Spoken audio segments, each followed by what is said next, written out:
Muito bom dia para você que está acompanhando a programação ao vivo do nosso SCC SBT.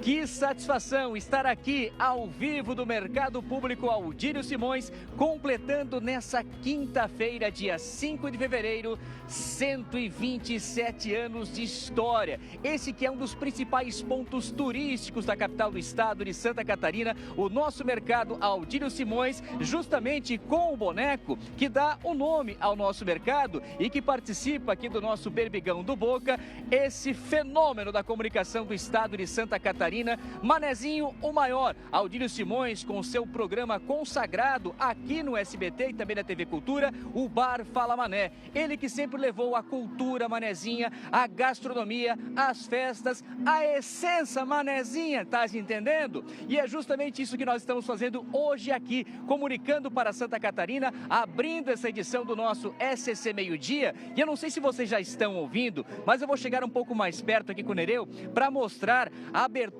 da programação oficial da Prefeitura de Florianópolis para celebrar esses 127 anos de história do Mercado Público da capital. Vejam as pessoas acompanhando aqui ao lado as nossas rendeiras lá da Lagoa da Conceição, que além da renda estão agora na cantoria. Eu vou deixar vocês um pouquinho com essa cantoria ao vivo aqui. Na sequência, a Maria Esther já vem com as informações do nosso SCC Meio-Dia e daqui a pouco toda a programação vocês vão acompanhar com a gente ao vivo aqui do Largo da Alfândega, com as rendeiras agora recebendo a salva de palmas, os aplausos. Vamos aproveitar um pouquinho nessa abertura do nosso SCC Meio-Dia, enquanto elas estão aqui, ó, vou deixar o microfone pertinho para ouvir a cantoria das nossas rendeiras. Pode ser? Dá-lhe então, querida. Vamos agora de ratoeira.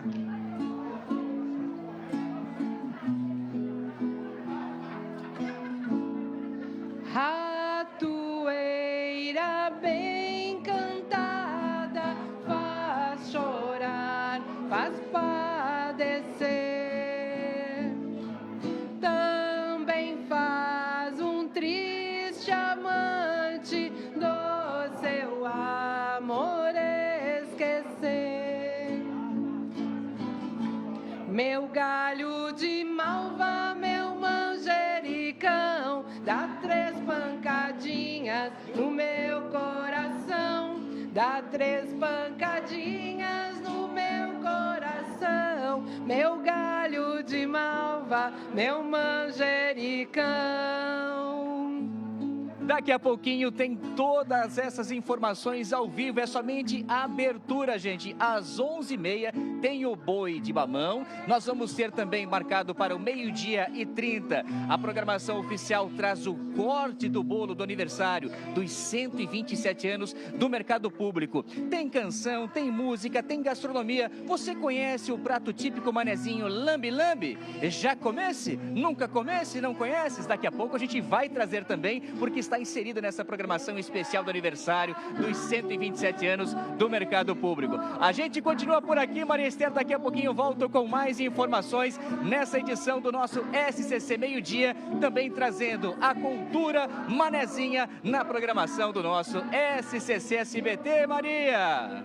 Zanotto, que delícia a gente começar o meio-dia dessa quinta-feira dessa forma, com a cantoria, com a ratoeira, né? A famosa ratoeira. Muito bom, Zanotto. Obrigada pela sua participação, é só o comecinho. Zanotto vai ficar lá no Mercado Público, trazendo toda essa comemoração aí para um dos nossos principais cartões postais de Florianópolis, que hoje está de aniversário, o nosso Mercado Público. Obrigada, viu, Zanotto? Daqui a pouquinho a gente volta com você. E a gente vai seguir, então, falando do nosso Mercado Público, como eu disse, um dos principais cartões postais aqui da capital, né? Que segue sendo ponto de encontro dos moradores, dos turistas. E esse espaço aqui carrega mais de um século de história. Reúne cultura, tradição e comércio no coração da capital. Olha só. Eu vou fazer um teste agora na prática, para saber se realmente lá tem de tudo. Tudo bem, amigão? Ô, amigo, boa tarde. Boa tarde, eu quero tomar um caldo de cana bem gelado. Mercado Público, né? Mercado tem? Tem 3 caldos no mercado. Um queijinho, um peixe. Mercado Público também, né? Garante? Tomar uma cerveja. Boa. Vamos lá. O Sidney não exagerou, não. E o mercado público é o ponto de parada para muita gente. Dona Filomena parou aqui para tomar o caldinho de cana, como muita gente faz. Dá uma descansadinha também, porque o mercado público acaba proporcionando, né, esse privilégio de sentar, tomar o caldo de cana e bater um papinho. A senhora gosta do mercado público? Gosto. Toda a vida que eu venho no centro, eu não venho no centro sem vir aqui tomar o meu caldo de cana. Se depara com um prédio bonito desse, uma arquitetura dessa, que talvez aqui nesse planeta ninguém fez uma coisa tão bonita igual esse mercado público. O Mercado Público Municipal de Florianópolis, oficialmente denominado Mercado Público Aldírio Simões, é um dos principais símbolos históricos, culturais e sociais da capital catarinense.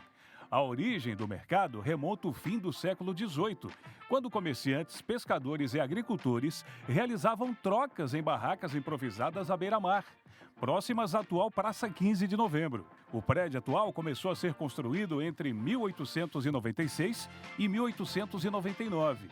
Com a inauguração da Ala Norte em 5 de fevereiro de 1989, consolidando o mercado como o principal centro comercial da cidade. A expansão ocorreu na década de 1930, com a inauguração da Ala Sul, em 1931, além da implantação de câmaras frigoríficas e melhorias sanitárias. Os navegantes, os viajantes, eles passam a olhar aquele prédio que é bonito, que é robusto, que é uma arquitetura, mesmo que eclética, uma arquitetura que chama atenção, que está na beira do mar, e também cai no gosto popular. Então ele consegue aliar as duas coisas, né? Ele consegue dar conta da sua necessidade original, que era concentrar o mercado popular, e também agradar aos olhos, né, de quem observava aquela edificação. Até meados do século XX, o mercado mantinha relação direta com o mar, com os aterros da Bahia Sul. Entre as décadas de 1960 e 1970, o acesso passou a ser predominantemente terrestre, alterando a dinâmica de abastecimento e circulação. Reconhecendo a sua relevância, o edifício foi tombado como patrimônio histórico municipal em 1984. E hoje nós estamos aqui, né, criando nossos filhos também, com o maior prazer, com a maior honra, que dizer para trabalhar no mercado público é prazeroso, tá na veia, a gente diz tá na veia, né, porque a gente chega aqui às 5h30 da manhã, sai 8 horas da noite, então isso aqui é minha casa. Ao longo das últimas décadas, o mercado enfrentou incêndios significativos em 1988 e 2005, este último destruindo totalmente a ala norte, posteriormente reconstruída em parceria entre a prefeitura e o governo do estado. Para mim foi uma das maiores tristezas que nós tivemos, né? Reformas e intervenções modernizaram o espaço, incluindo a reconstrução da ala norte, a reforma do telhado da ala sul e a instalação de uma cobertura metálica no vão central em 2016. Atualmente, o mercado público conta com cerca de 140 boxes, reunindo peixarias, açougues, restaurantes, bares, lojas de produtos típicos, artesanato e serviços diversos. Frequentado por moradores, trabalhadores, turistas. Luiz, por exemplo, veio com a família do Chile. Primeira vez aqui no mercado público, Floripa? Sim, primeira vez em Floripa e no mercado. Estão gostando? Mucho. Esta província é muito bonita em seus alrededores. Recorrimos até Camboriú e chegamos. Um gigante cheio de histórias para contar. É o cartão postal de Floripa, ainda mais fazendo 127 anos. Com muito prazer, muita honra. Aqui a gente fica aqui quase 18 horas aqui dentro, atendendo, não tem coisa melhor. O dia após o jogo do Avaí Figueirense é uma farra. Quem perde, ultimamente quem tem perdido mais é eles, né? Tudo bem? Carteira de identidade, né, da ilha, do Ilhéu. Isso é uma especificidade muito interessante desse monumento. E viva o nosso mercado público de Florianópolis. O Zanotto tá lá, já já ele vai voltar mostrando mais comemorações desse nosso símbolo, desse nosso cartão postal aqui da capital catarinense. Se você tem alguma lembrança envolvendo o mercado público e quer compartilhar com a gente aqui, anota o número do nosso WhatsApp. É o 48991622676. Algum momento que você esteve por lá, algum momento que você viu alguma apresentação cultural, manda aqui pra gente que nós vamos mostrar hoje ainda aqui no SCC Meio Dia. Agora tem outros destaques na edição de hoje. Vamos falar, claro, do caso do cão Orelha.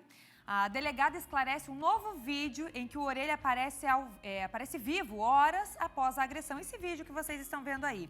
E a gente também vai trazer o que diz a defesa do adolescente que foi indiciado pelo crime. E mais, falta de água em Chapecó. Em reunião com a presença da comunidade do prefeito, foi anunciado o rompimento do contrato do município com a Casan. outra empresa já foi escolhida para realizar o abastecimento de água. E a Operação Canto Livre, no Alto Vale, a Arena Pararrinha clandestina de Canários é descoberta. Os detalhes daqui a pouco. Estamos no ar. Fique com a gente.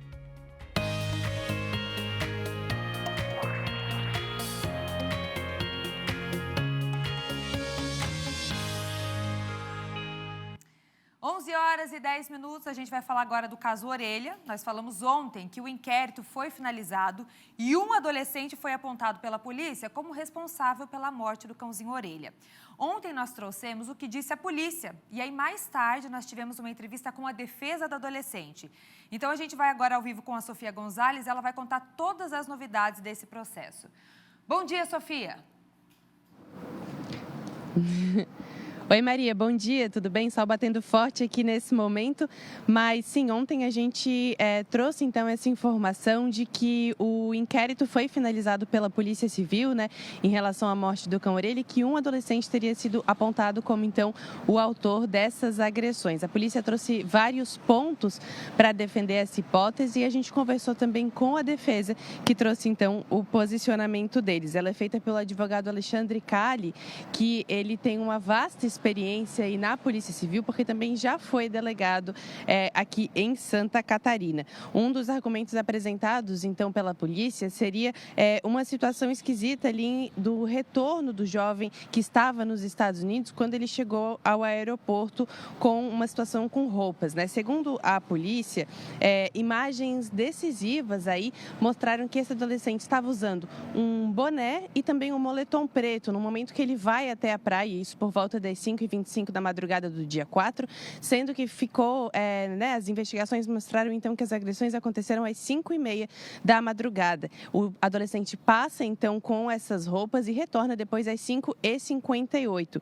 E então quando ele chega aqui no aeroporto de Florianópolis, a mãe desse adolescente teria tentado ocultar esse boné rosa e também dito que esse moletom teria sido comprado na viagem aos Estados Unidos, né? E isso acabou causando ali uma confusão com a polícia, como se fosse uma contradição. Só que a defesa, então, tem outra versão sobre esse acontecimento. Vamos acompanhar. Veja bem, a mãe do adolescente, ela foi até o aeroporto preocupada com o clamor público, com imprensa e com diversas pessoas contestando sobre a morte do Orelha, ele fosse alvo de alguma lesão, de morte, enfim, de alguma ameaça. Com isso, a mãe, cautelosa, zelosa como levou o boné para ele, mas quando eles entraram na Polícia Federal para que ele fosse protegido, até que fosse feita a conexão São Paulo-Florianópolis, ela tirou o boné dele, botou na bolsa para que fosse guardado o boné, porque não havia mais necessidade, até por respeito, que ele estava dentro das dependências da Polícia Federal. Segundo, quando o adolescente retornou, na ida, ele levou um moletom preto e, veja bem, ele sabendo de que era imputado a ele a possível suspeita, ele teria escondido, jogado fora, o que não foi feito. Mas são dois moletons diversos. Primeiro, o moletom preto, que tem na imagem dele voltando do deck com uma amiga dele, é o moletom que foi apreendido, que estava dentro da mala. Mas não é o mesmo moletom que ele trouxe dos Estados Unidos. Inclusive, ele não seria tão ingênuo de juntar esse moletom escrito em português e alegar que teria trazido dos Estados Unidos. Outro ponto que levou à responsabilização desse adolescente também pela polícia, né, foi o fato de que ele teria se contradito no depoimento à polícia. Ele disse que nessa madrugada do dia 4 ele não teria saído do condomínio em nenhum momento. Isso foi o que a polícia falou, né? Mas a defesa também apresentou outra versão para esse fato, olha só. Que ele estava na piscina com essa adolescente durante o tempo todo, ele não se recordava que ele tinha ido ao deck e voltado na praia. Com a declaração da menina, até podemos afirmar que ela foi com ele lá, chegou na praia, tinham diversas pessoas, imagina, verão, Praia Brava, virada do ano, e eles não ficaram lá muito tempo e depois logo retornaram.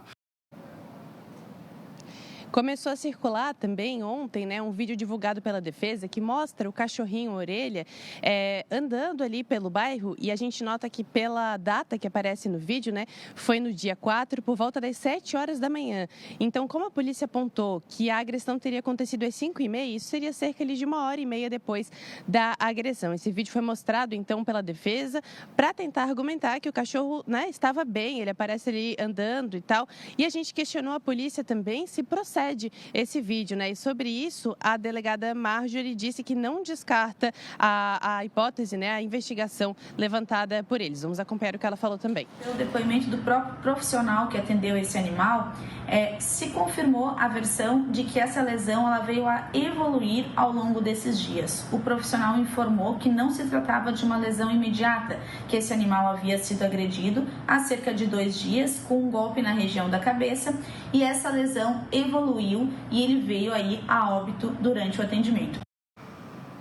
Por fim, a gente questionou também a defesa desse adolescente, perguntando se ele seria, então, inocente de todas as acusações, né? São elas a agressão ao cão Orelha, tem também a depredação de um quiosque, furto, xingamentos ao porteiro ali, né? E aí o que o delegado respondeu é que podem sim ter ocorrido algum desentendimento com o porteiro, mas do resto, então, esse menino seria inocente. E por fim, a gente traz também, né, um serviço divulgado pela Lesc, que é sobre a denúncia, né, de maus tratos a animais, que isso pode ser feito de maneira online pela Delegacia Virtual de Proteção Animal. E o passo a passo para fazer essa denúncia é o seguinte, então, a gente entra no site da Polícia Civil, acessa a aba Delegacia Virtual, pede para registrar uma ocorrência de maus tratos a animais. Tudo isso pode ser feito de forma anônima e também é possível fazer pelo telefone ligando 181, que é o telefone da Polícia Civil, ou pelo Ministério Público. E serve para denunciar agressões, abandono, falta de comida, de água, higiene ou qualquer tipo de sofrimento causado a animais. E voltando agora a falar do caso do Orelha, né, e também da agressão ao cachorro caramelo, ambos os inquéritos foram encaminhados, então, para o Ministério Público, já foram recebidos, estão sob a apreciação deles. Inclusive também o pedido da Polícia Civil de internação provisória desse jovem aí apontado então pela polícia como o responsável. Lembrando que agora o Ministério Público vai rever todas essas provas e depois aí sim dar prosseguimento ao processo. Maria, volto contigo. Obrigada, Sofia Gonzalez, pelas informações, atualizando o caso Orelha aqui nessa abertura do SCC Meio-Dia. Seguindo por aqui, a Polícia Militar Ambiental descobriu uma arena para a rinha clandestina de canários no Alto Vale. Esse esquema criminoso foi desmantelado em uma operação que resgatou mais de 150 pássaros. O PC está ao vivo com a gente, tem as informações. PC, alguém foi preso nessa operação? Bom dia. Bom dia, Marister. Bom dia a todos. Ninguém foi preso. A Operação Canto Livre da Polícia Militar Ambiental resgatou 153 pássaros, a maioria da espécie canário da terra. As aves silvestres foram encontradas em uma fazenda no interior do município de Pouso Redondo, no Alto Vale do Itajaí, onde os apostadores se divertiam, estimulando a luta violenta entre as aves. A Polícia Militar Ambiental, que esteve à frente desta operação, confirmou que durante a operação Canto Livre, os policiais militares constataram, sim, a efetiva ocorrência de maus tratos a animais, caracterizada pela atividade conhecida como rinha de canários. Essa conduta, né, que tem como objetivo provocar disputas violentas entre os animais, né, o que geralmente resulta em ferimentos graves, estresse extremo aos pássaros e também muitas vezes leva à morte das aves, né? Então, essa prática criminosa, ela configura sim como um crime de maus tratos e, de acordo com o boletim da Polícia Militar Ambiental, todos os participantes do evento foram identificados, foram lavrados termos circunstanciados pela prática de crimes contra a fauna. Também houve a responsabilização administrativa, multa, lavratura de 17 autos de infração ambiental. Portanto, Maria Esther, a gente mostrou aqui imagens, né, aqui na tela do SCC Meio-Dia, a Polícia Militar Ambiental, durante essa operação, descobriu, flagrou uma verdadeira arena montada para a diversão dos apostadores, rinha clandestina de canários, descoberta a operação, desmantelou esta operação em uma fazenda no município de Pouso Redondo, lá no Alto Vale do Itajaí, onde os apostadores se divertiam. E uma certa quantia em dinheiro foi apreendida também, apreensão de aproximadamente R$33 mil. Segundo a polícia, esse dinheiro é proveniente das apostas, enquanto os apostadores se divertiam, estimulando a briga entre os pássaros, lamentavelmente. Maria Esther. Esse ambiental aí com essas operações também que consegue salvar muitos animais, viu? PC, vamos aproveitar que você está aí na região do Vale para a gente já trazer um outro assunto. A gente vai falar agora de criminosos armados que assaltaram uma conveniência em Blumenau.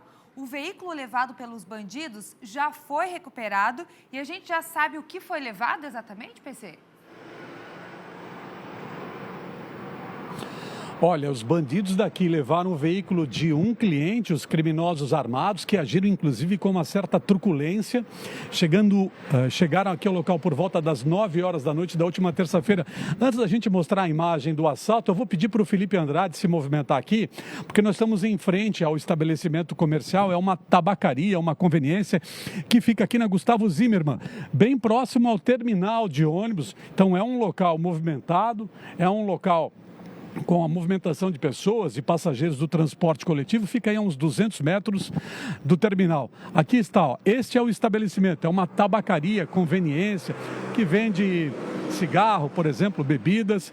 Eu estou pedindo para o Felipe mostrar aqui agora, ó, o estabelecimento nesse momento ele está fechado, o horário de funcionamento é das 14 até as 23 horas.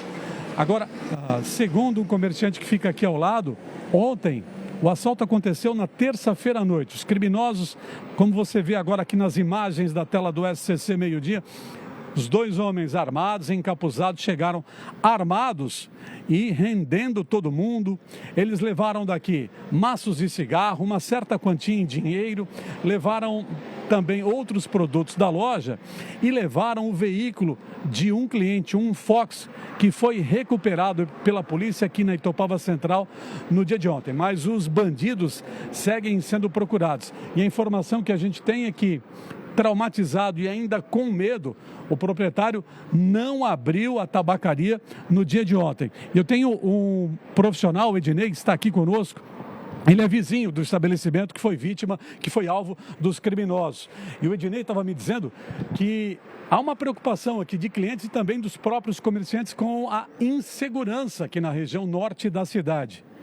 Está faltando ronda? Está faltando policiamento? Por que essa preocupação? Bom dia. Bom dia, tudo bem? Todos o SSC, SBT, né? Isso aconteceu terça-feira, como tu falou, né?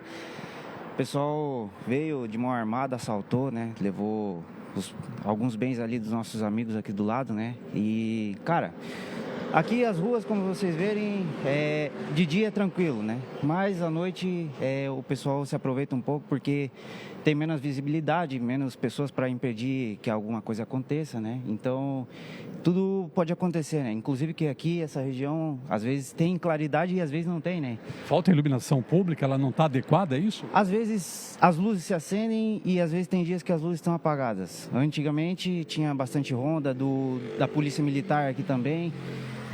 O pessoal sempre estava por aqui, sempre rondava, né? Só que agora eles deram uma paradinha aí que veio ocasionar nessas questões ali de o pessoal querer se aproveitar, né? Querer vir tirar da gente o que é nosso, né?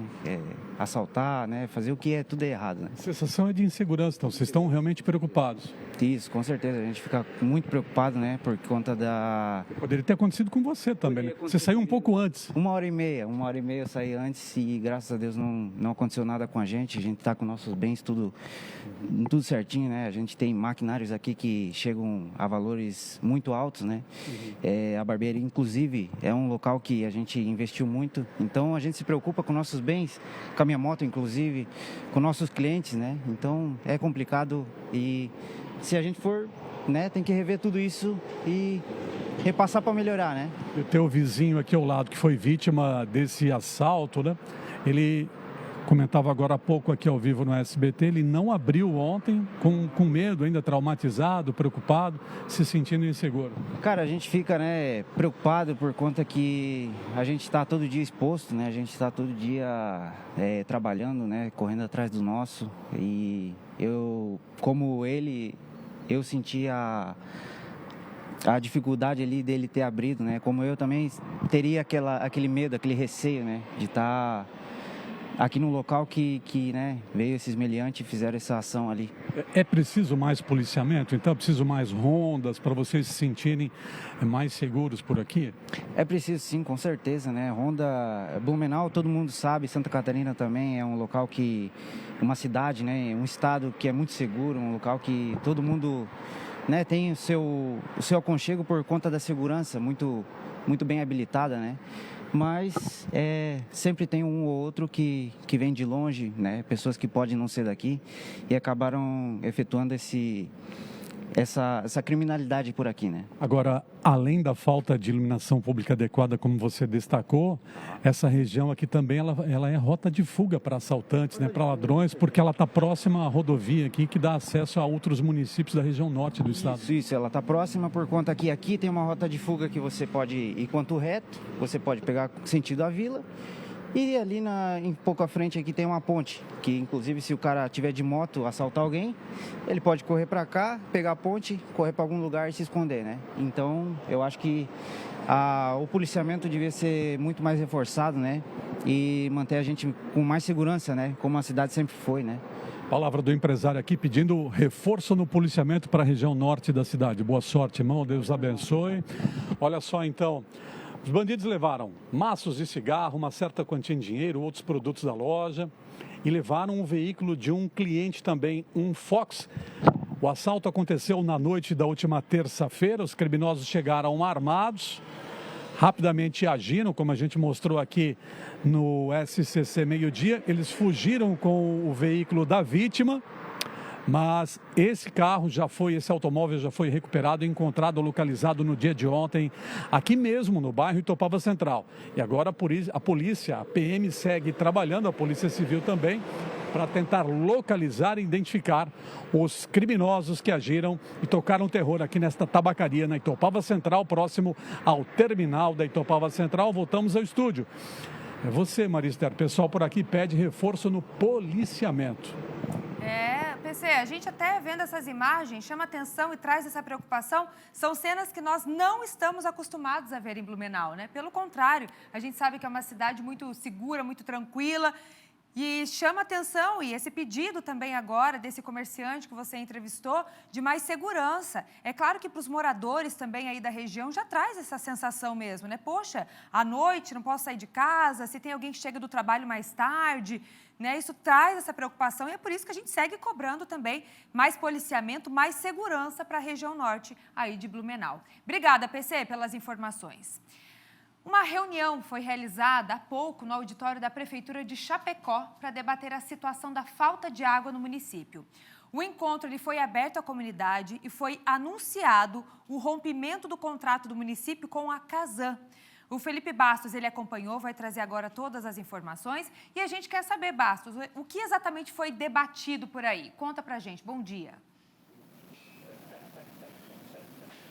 Bom dia, Marister. Bom dia para todo mundo que está acompanhando o SCC Meio-Dia. Reunião que terminou agora há pouco, inclusive, no auditório da Prefeitura aqui de Chapecó, e o que foi anunciado que a partir de agora, então, a Prefeitura aqui de Chapecó assume o sistema de água e esgoto do município, pelo menos pelos próximos 120 dias, ou seja, 4 meses.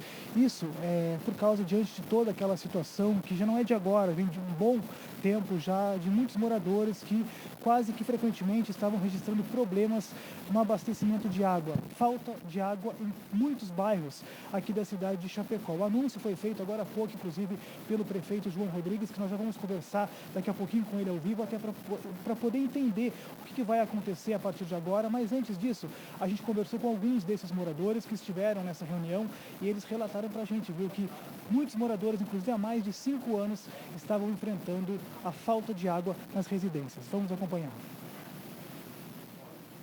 O rádio que ia faltar água naqueles dias, e realmente faltou água. E daí, de noite, eles abriram os canos e lá na minha casa veio a água, de certo, com muita força e estourou todos os canos lá de casa, os canos ocultos, todos embaixo da terra. E veio uma fatura de R$ 3.800 para mim pagar. E eu acho que é um absurdo isso aí, porque eu não tive culpa nenhuma e o estouro da água foi embaixo da terra, então foi oculto. Então não deveria ter esse pagamento, esse valor. Com frequência falta água, à noite, às vezes pela manhã, à tarde, tem vezes que falta até 3 dias água. A gente gostaria de pedir para as autoridades, seja a prefeitura, o prefeito, a Casan, a gente já veio na reunião para isso, né? Para ver se consegue, porque nós temos um problema também de fossa lá, de vazamento, né? Que faz uns 4 anos já que vai fossa, tudo, a água da fossa para água. Tem um até que é encanado diretamente para... O expoente 1 encanado diretamente para as fossas, e os outros todos vazam para a rua, né? Depoimentos da comunidade, né? O Felipe Bastos, ele vai voltar daqui a pouco para falar o que mais foi debatido, né, nessa reunião, aí nesse rompimento do contrato de Chapecó com a Casan. O Bastos já está posicionado mais uma vez aqui e ele vai falar agora como é que vai ser daqui para frente, né? Quais são as soluções, então, da Prefeitura para esses problemas que Chapecó está enfrentando. Bastos?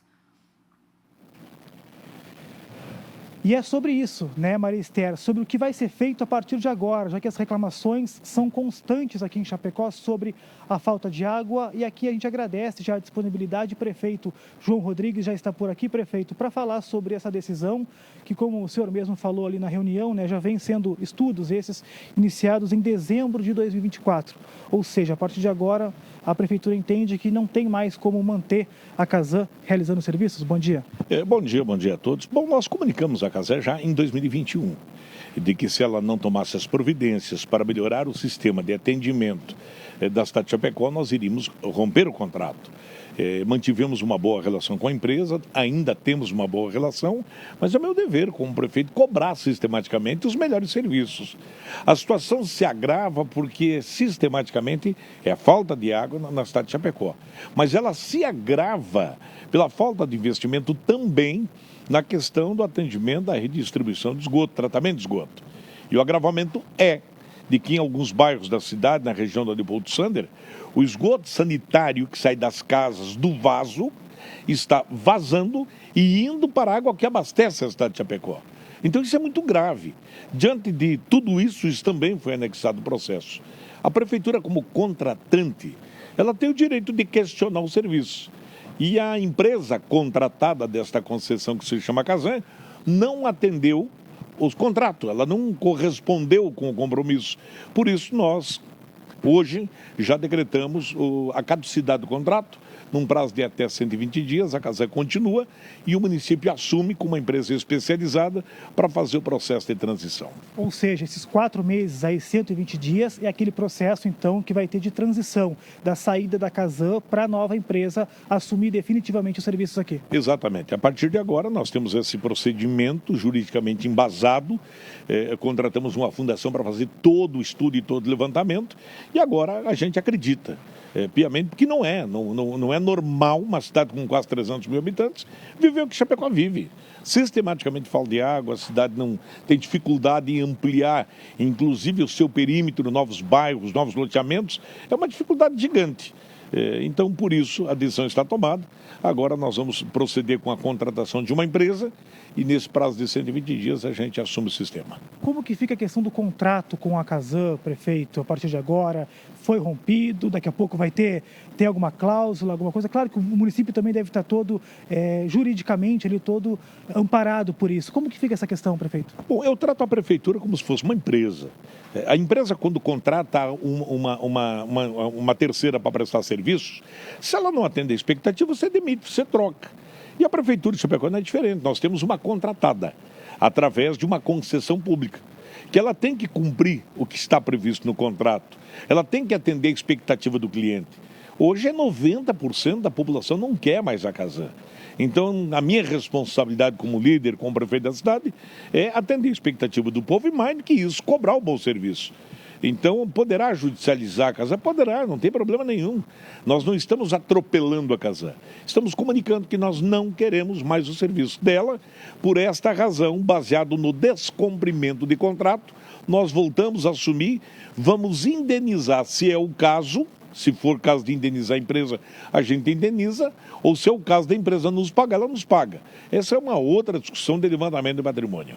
Para finalizar, prefeito, falar também rapidamente das prioridades do novo sistema. Quais seriam essas prioridades no momento que a nova empresa comece a operar, comece a assumir aqui? Bom, o primeiro passo é equacionar com urgência a questão do esgoto que está vazando na água que abastece a cidade de Chapecó.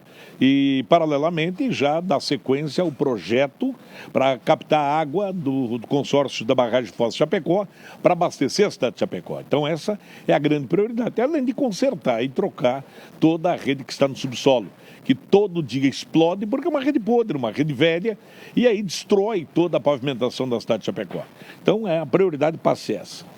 Obrigado, então, prefeito João Rodrigues, esclarecendo, então, toda essa situação por aqui também, para tentar resolver de vez o problema da falta de água aqui em Chapecó. A notícia do dia é de que o contrato foi rompido da prefeitura com a Casan e, a partir de agora, vai ter aquele processo, Maria Esther, de transição entre a prefeitura e entre a Casan também, para que uma nova empresa possa assumir os serviços em um prazo aí de 4 meses, ou seja, 120 dias. Daqui a pouco eu volto com mais informações aqui do oeste do estado. Maria Esther, com você no estúdio.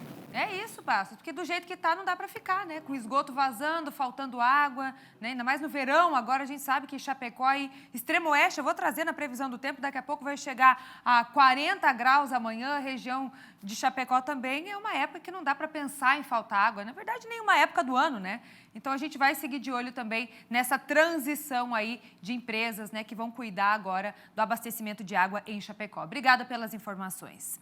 Agora a gente vai falar de saúde, uma notícia muito positiva.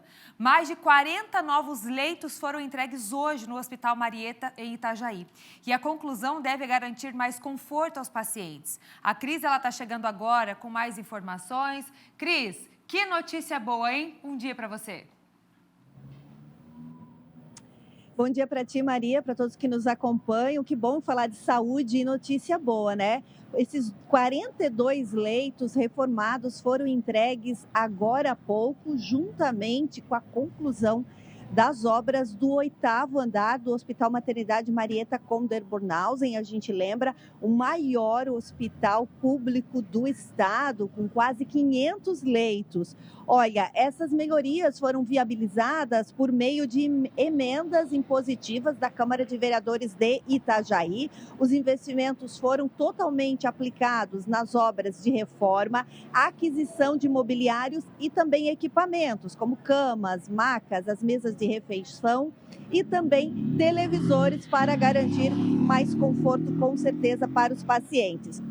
Agora, Maria, outra novidade, o hospital deve passar por reforma também nos andares 5º e 6º andares. A gente lembra que o hospital, no final de janeiro, ele completou 70 anos, é o maior hospital público aqui do estado, atende quase 100% pelo SUS. Atualmente conta com 60 leitos de UTI adulto, 10 leitos de UTI neonatal, por exemplo, 16 salas cirúrgicas, também centro de diagnóstico por imagem, muito importante. Além, a gente lembra de ser porta de entrada para urgência e emergência de todos os pacientes dos 11 municípios aqui da nossa região da Anfre. Inclusive, vale destacar que uma parceria entre o município de Itajaí e o hospital garantiu aí a contratação provisória, temporária, de mais um médico 24 horas para atender no pronto-socorro do hospital. Agora são 13 médicos que atuam aí em horários e escalas diferenciadas, 24 horas por dia, até esse novo médico, até abril, para atender aí essa demanda da alta de verão, da temporada alta de verão que a gente está vivendo por aqui. Além de Itajaí, a gente relembra que o hospital atende pacientes e também turistas de toda a nossa região da Anfre, do litoral norte catarinense. Volto com você, Maria. Obrigada, viu, Cris? Quero aproveitar e falar de um outro assunto com você. Enquanto você trazia as informações, Cris, eu vi que você está do lado de uma ciclofaixa. aqui e eu vi muitos meios de locomoção diferentes, dá para dizer assim. Eu vi o pessoal passando de bicicleta, gente de patinete elétrico, bicicleta elétrica, aquelas motinhos elétricas também. E Itajaí vem se destacando quando a gente fala de mobilidade urbana, né? São meios das pessoas se locomoverem que facilitam o trânsito, são mais sustentáveis, ajudam no bolso, ajudam no meio ambiente. Onde exatamente você está agora, Cris? Qual parte da cidade? Então, Maria, eu estou em Navegantes. Itajaí, como você falou, se destaca. Inclusive, a Coordenadoria de Trânsito reforça aí as fiscalizações para que esses meios de transporte chamados da micromobilidade, né, permaneçam circulando de forma correta. E aqui a gente está... Eu não me recordo o nome desta avenida. A senhora lembra do nome desta avenida, por gentileza? Não é Santos Dumont. Eu não lembro o nome desta avenida que eu estou. Mas é a avenida principal aqui que a gente sai do ferryboat, Maria, até a praia. João Sacavém. O Maico, que é o nosso cinegrafista, está relembrando aqui, é a João Sacavém. E aqui tem ciclofaixa, sim, e a gente percebe que os moradores de Navegantes também fazem uso dessa micromobilidade com bastante intensidade. E os agentes de trânsito, a gente tem informações aqui da Prefeitura também, que fazem bastante esse trabalho, Maria, de fiscalização para todo mundo andar corretamente, com segurança, tanto os condutores quanto os pedestres. Volto com você, Maria. É isso, Cris. E é por isso que funciona, né? Olá. Porque tem a fiscalização, tem o poder público junto com também a atuação da comunidade. Agora, para fechar, passou um de skate. Aí pronto, né? Tá aí. Meios de transporte ali de Navegantes. Obrigada, Cris, pelas informações. Seguindo por aqui, a gente vai falar da famosa mesa de sinuca de São Francisco do Sul. Vocês já ouviram falar? Ela foi ao chão. O governo do estado decidiu demolir esse viaduto inacabado ali na SC 415. Essa estrutura estava parada desde 2011. Eu passei por lá diversas vezes e vi isso aqui parado. Nunca entendi por que isso estava ali, né? Tem rachaduras e isso oferece risco também para quem passa pelo local. O Luiz está chegando com mais detalhes e a gente quer saber, Luiz, qual foi a real motivação agora para a demolição? Ficou tanto tempo parado, né, Luiz? Bom dia para você. Bom dia, minha querida Maria Esther. Bom dia a todos que estão assistindo o SCC Meio Dia. Um prazer ter a sua audiência. 11 horas e 42 minutos na maior cidade do estado. Pois é, Maria Esther, em 2023 acabou acontecendo um acidente ali nessa obra conhecida por mesa de sinuca, porque parece uma mesa de sinuca gigantesca. E após isso, o DENIT e a Secretaria de Infraestrutura do Estado decidiram interditar essa obra. E também ela apresentou rachaduras no local, que poderia apresentar um risco para as pessoas que passam por ali, como você mesmo citou, Maria Esther. É um caminho que a gente comumente pega para ir para as praias de São Francisco do Sul e, por conta disso, decidiu que seria melhor fazer interdição naquele momento.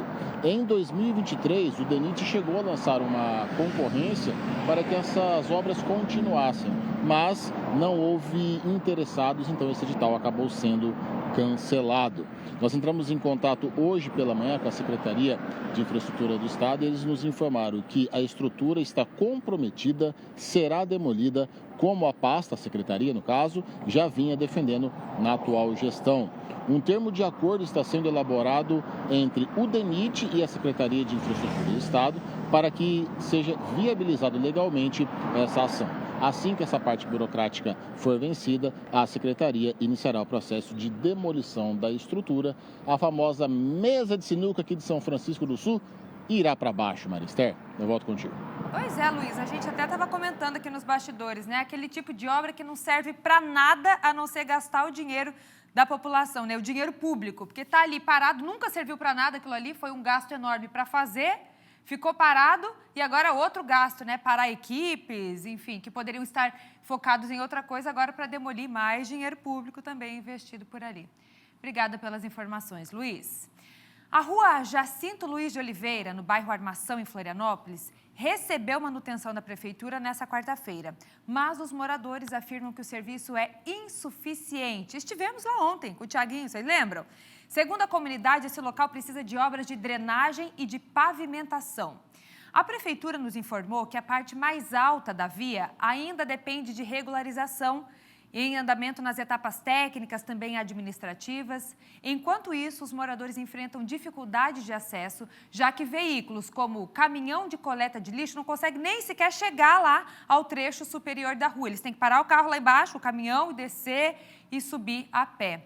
As imagens que nós vemos agora mostram as condições da servidão Olaria do Sul, que essa via está localizada exatamente ao lado da rua Jacinto Luiz de Oliveira, que aguarda por uma obra mais ampla e completa. Tá aí, né? O exemplo está do lado. Olha só como facilita a vida de todo mundo, da comunidade, dos trabalhadores, da coleta de lixo, enfim, de todo mundo que precisa utilizar essa via. Inclusive, ontem o Tiaguinho falou que são cerca de 80 casas que ficam ao fim dessa rua e que precisam, sim, dessa melhora na via, na rua Jacinto. A gente vai seguir acompanhando, qualquer novidade a gente traz aqui no SCC Meio Dia. Agora nós vamos seguir acompanhando a programação do aniversário do Mercado Público aqui na capital.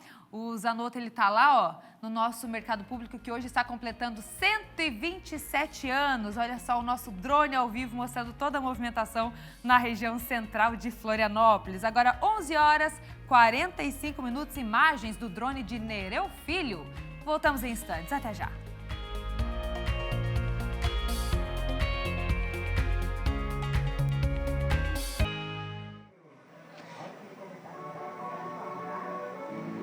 Estamos de volta ao vivo, falando aqui do Largo da Alfândega, nessa programação especial dos 127 anos do Mercado Público de Florianópolis, Aldírio Simões. Daqui a pouquinho a programação reserva o momento do prato gastronômico popular Lambi Lambi, e agora está acontecendo bem aqui próximo a tradicional apresentação do boi de mamão. Lembrando que ao 12h30, um dos momentos mais aguardados, porque essa programação vai ao longo da tarde. Mas ao 12h30 tem o corte do bolo. E agora a gente vai mostrar um pouco melhor para quem está acompanhando o nosso SCC Meio Dia, com a imagem ao vivo do Nereu Filho, pilotando o nosso drone do SCC SBT ao vivo. Vejam só, gente, as pessoas que estão chegando, que estão aproveitando essa quinta-feira maravilhosa. E o Nereu vai lá do alto mostrando a movimentação aqui embaixo, quem está chegando ainda para conferir essa programação. E aqui de cima, né, a gente tem essa imagem, Maria Esther, e você que está acompanhando o nosso SCC Meio Dia, do vão central do Mercado Público, que teve essa recuperação, essa restauração e ganhou também, digamos assim, um pouco mais de conforto, porque, Maria, ficar num sol almoçando é uma situação desconfortável. Então o Mercado Público aqui da capital, ele tem esse espaço no vão central com esse equipamento que deveria abrir, mas atualmente permanece fechado, que permite também, em dias de chuva, que as pessoas possam continuar aproveitando toda a riqueza da culinária, da gastronomia, da cultura manezinha em um dos seus principais pontos turísticos da capital, que é o Mercado Público Aldírio Simões. Ao lado a gente consegue ver já também um pouco, o Nereu vai virar a imagem, mostrar a região aqui do Ticenho, terminal central de Florianópolis, e também mostrar também como está aqui a movimentação, o preparativo para o Berbigão do Boca, que abre oficialmente o Carnaval de Florianópolis já amanhã, sexta-feira, aqui a Maria Esther também vai estar conferindo ao vivo. A gente vai mostrar um pouquinho os bonecos tradicionais do Berbigão do Boca, que estão posicionados aqui. Eles estão preparando toda essa estrutura para melhor receber essa multidão que vai tomar conta das ruas aqui na região central de Florianópolis amanhã, com a abertura do Berbigão do Boca. Maria Esther, eu vou aguardar, procurar onde está nesse momento o pessoal do Lambi Lambi, para trazer então a nossa audiência do SCC Meio Dia, esse prato típico manezinho. Depois tem o corte do bolo e a gente segue nessa edição especial com as informações ao vivo, aqui do centro da capital, do Mercado Público de Florianópolis, completando 127 anos, Maria. Obrigada, Zanotto. Dá pra gente colocar aquela imagem que estava mostrando agora do drone, do Nereu? Gente, que imagem linda! Imagem linda que finalizou ali, o drone estava mostrando. Olha só, aqui a gente consegue ver o terminal Rita Maria, aqui nessa parte de baixo. Lá a gente já vê as pontes que dão acesso à ilha, né? Colombo Salles, a Pedro Ivo Campos. Olha só que imagem linda, ao vivo para vocês aí de casa. Agora 11h51, com esse mar, com esse céu, a nossa capital catarinense. Lindo demais, ó. Daqui a pouco, vamos ver se a gente consegue virar lá para nossa Ercílio Luz, para a gente mostrar que hoje faltam 97 dias para o centenário. A gente segue na nossa contagem regressiva dos 100 anos da nossa ponte Hercílio Luz. Olha lá a nossa Hercílio Luz ao fundo. Que imagem, Nereu Filho, que imagem linda a gente mostra ao vivo para vocês aí de casa. É o drone do SCC-SBT rodando a capital catarinense. Seguimos. Acontece hoje, em Itajaí, a assinatura da portaria que garante a subvenção do óleo diesel para embarcações de pesca aqui em Santa Catarina em 2026. A medida beneficia a pesca industrial e artesanal em todo o nosso estado por meio de desconto direto na bomba com isenção de ICMS. O subsídio ele reduz custos operacionais, já que o combustível representa mais de 70% das despesas e impacta positivamente pescadores, armadores e também toda essa cadeia produtiva. Em 2025, cerca de 500 embarcações já foram beneficiadas e agora para 2026, 453 já estão habilitadas. Notícia boa também. Em Itapoá, as aulas foram adiadas para a próxima segunda-feira, dia 9 de fevereiro. O Luiz está chegando ao vivo aqui com os detalhes para a gente. Luiz, então já era para ter começado? Era para começar amanhã? Por que foi adiado para segunda? Conta para a gente. É isso mesmo, Maria Esther. O retorno previsto das aulas na cidade de Itapoá era para o dia 5 de fevereiro, mas foi reagendado para a próxima segunda-feira, dia 9. A secretária de Educação da cidade de Itapoá falou sobre esse adiamento. Confira. O nosso início das aulas foi prorrogado para o dia 9 de fevereiro, na segunda-feira da semana que vem, devido a um problema identificado no Centro de Alimentação Escolar. Após uma manutenção programada no nosso sistema de esgoto, foi identificado um saturamento, muito provavelmente devido às últimas chuvas, e isso impacta diretamente na distribuição de mais de 7.000 refeições diárias. Para que não ocorra problema e para que conseguimos entregar o mínimo para todos os nossos alunos, essa manutenção será feita durante essa semana para que todos os alunos possam receber a alimentação adequada já no início das aulas. Diante desse ocorrido, por conta desse excesso de chuvas que acabou atingindo a cidade de Itapoá, principalmente por se tratar de um centro de alimentação, a prefeitura fez o isolamento da área e fez também a higienização e reparo de toda a estrutura para que seja entregue, a estrutura correta para os alunos na cidade de Itapoá. A Secretaria de Educação também informa que foi um incidente externo e inevitável, mas todas essas aulas que os alunos perderam serão repostas durante o ano do calendário escolar da cidade de Itapoá. Então você que está assistindo a gente aqui pelo SCC Meio-Dia, você que está aí na cidade de Itapoá, um sol bonito, ainda dá para pegar um pouquinho de praia, viu? Falar para a mamãe, falar para o papai que você vai pegar um pouquinho da praia de Itapoá, mas dia 9 tem que voltar para as aulas. Eu volto contigo, Marista. É isso, aproveita quinta e sexta, final de semana, que segunda tudo volta ao normal por lá na região de Itapoá. Obrigada, viu, Luiz? A comunidade chamou e nós vamos para Itajaí. Os moradores do bairro Barra do Rio reclamam de carros apreendidos pela polícia que permanecem abandonados nas ruas. A Cris foi conferir. Então, assim, a gente pede socorro, por conta dos furtos, por conta da gente não ter paz. Nós estamos no bairro Barra do Rio, aqui em Itajaí, na localidade da Nova Brasília, bem numa praça muito charmosa, bonita, que é utilizada, a gente vê, por idosos, por crianças, por familiares, enfim, uma praça de lazer e brincadeiras. Mas, Anoto, olha como está o entorno dessa praça, sem situação alguma para você vir com o teu carro estacionar.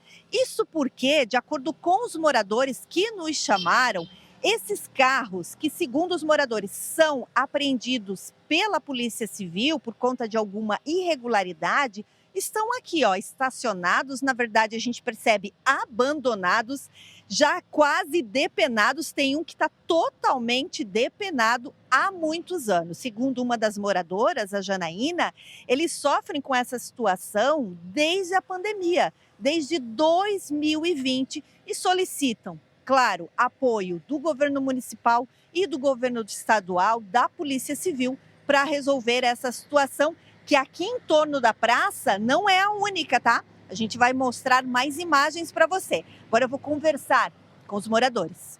A pandemia vem aí, serve de dormitório, né? E aí já aproveita ficar de olho na tua casa, que não dá para deixar nada aberto. E não se pode falar nada, porque senão eles não têm nada a perder mesmo para vir aí tocar fogo.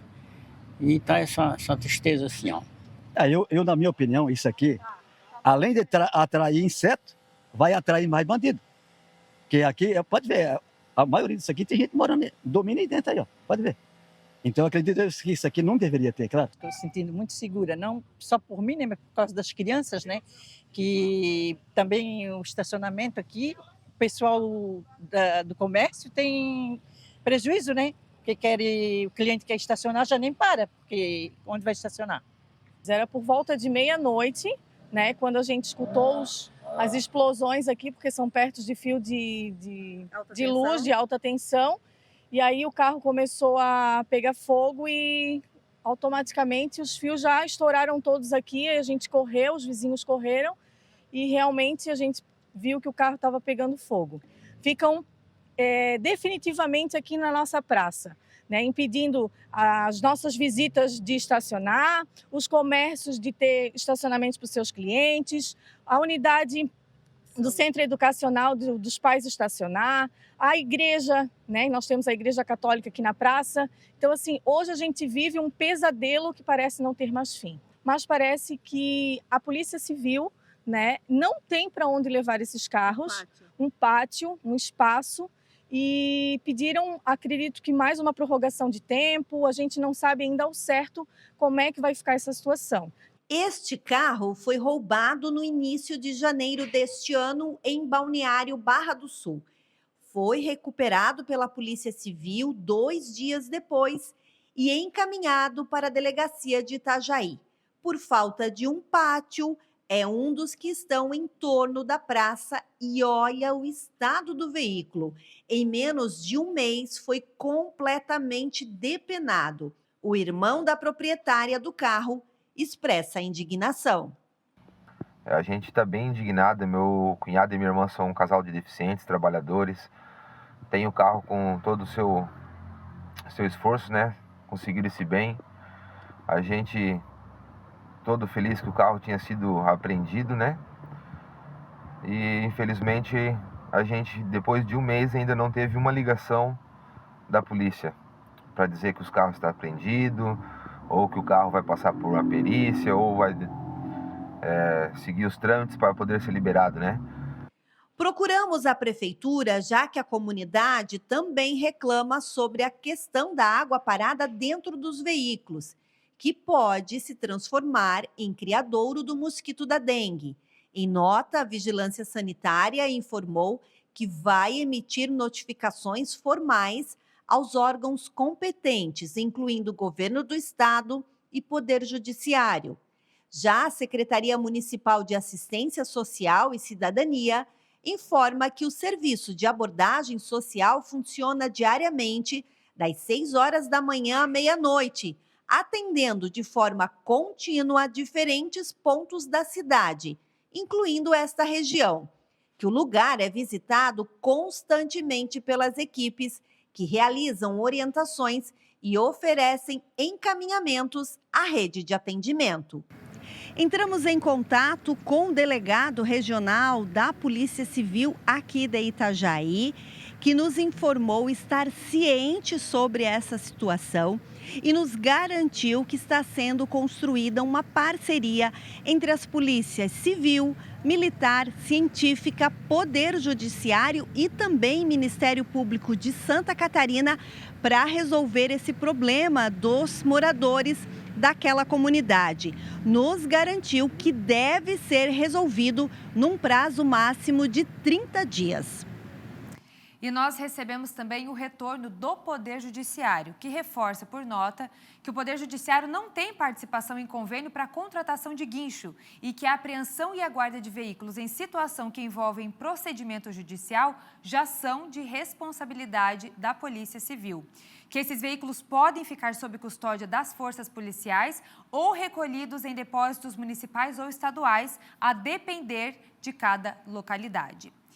A nota da assessoria, caso a gente queira mostrar também, é de que a responsabilidade pelos veículos apreendidos é que é importante ressaltar que o artigo 158, dígito F, do Código do Processo Penal dispõe sobre regra geral destinada aos institutos de criminalística, ou seja, trata-se de previsão específica de procedimento administrativo a ser adotado pelo IGP, de modo a executar as fases posteriores ao recebimento dos vestígios coletados. O Poder Judiciário, no entanto, não tem participação em convênio para a contratação do guincho, porque a remoção e apreensão e a guarda dos veículos em situações que envolvem procedimento judicial são de atividades e responsabilidade da Polícia Civil. Essa foi a resposta. Qualquer novidade sobre esse assunto a gente vai trazer por aqui também. A Cris vai seguir de olho também ali na região do Litoral Norte. A gente segue por aqui agora, 12:02, tem esporte chegando por aqui. Bora lá!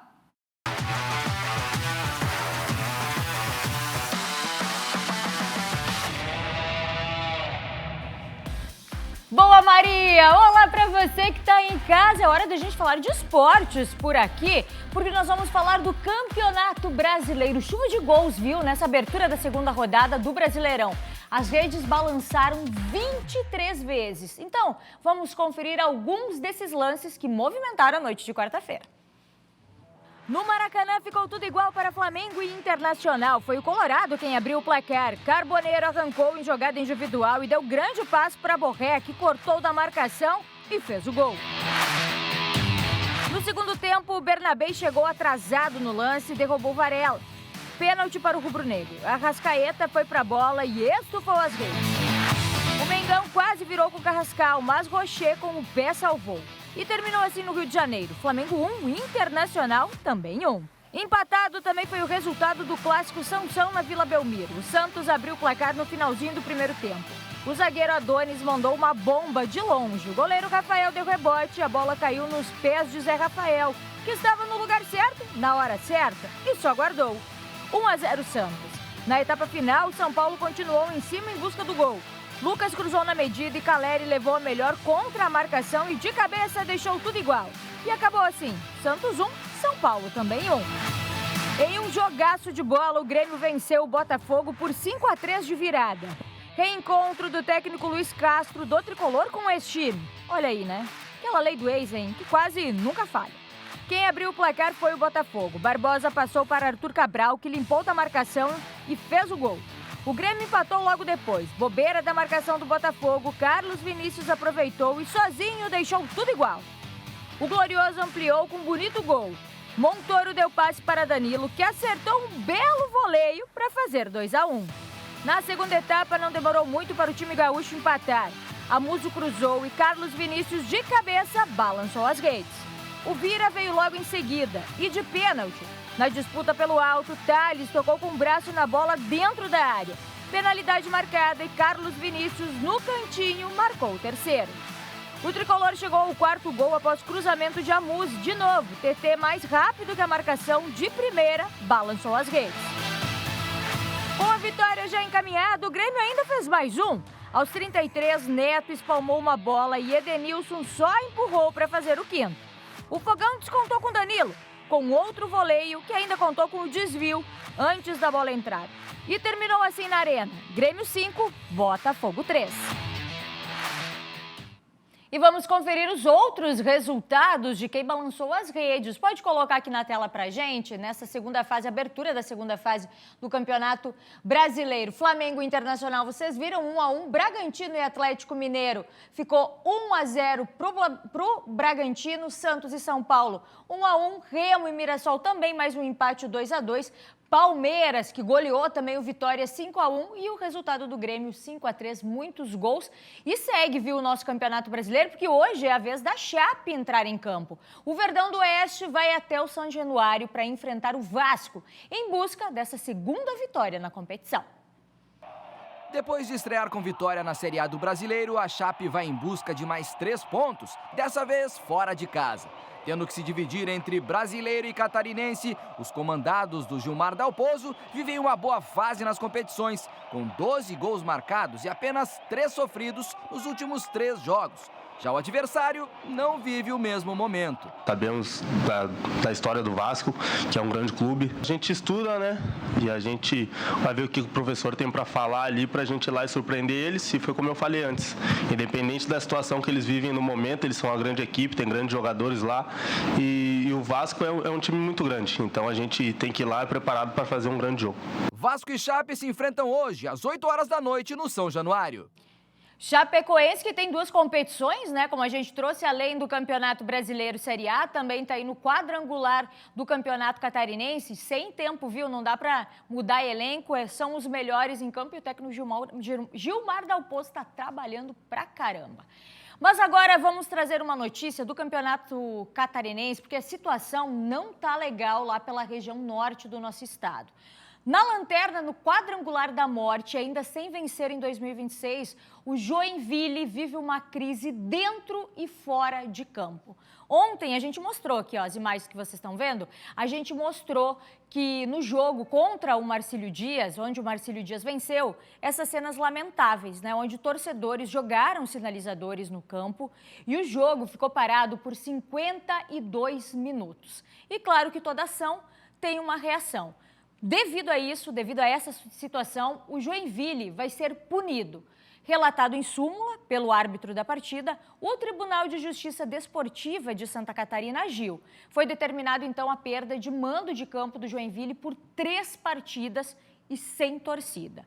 O julgamento do caso está marcado para a próxima terça-feira, terça da semana que vem, dia 10, na sede da Federação Catarinense de Futebol. E olha que ano, 2026 era para ser o ano do GEC, 50 anos do clube e vive essa situação. E ainda mais, né, fora os sinalizadores, torcedores ali que jogaram copos, latas dentro do campo. E ainda, fora isso, as torcidas organizadas do clube anunciaram um boicote total e defendem público zero nos próximos jogos. Tudo isso exigindo a renúncia imediata do presidente D'Artagnan de Oliveira e também de outros membros da diretoria do Joinville. Infelizmente, essa é a situação que o GEC chega agora, correndo sérios riscos de rebaixamento. É o último desse quadrangular da morte, ainda não pontuou. E aí tem toda esta situação nesse ano onde era para ser comemorado. Talvez um pouco de falta de planejamento, aí acarretou tudo isso. Mas a gente vai torcer que o GEC reviva, né, que faça diferente, que tenha uma volta por cima dentro dessa realidade fora e dentro de campo. E no lado do continente, aqui na capital, a situação do Figueirense também está complicada.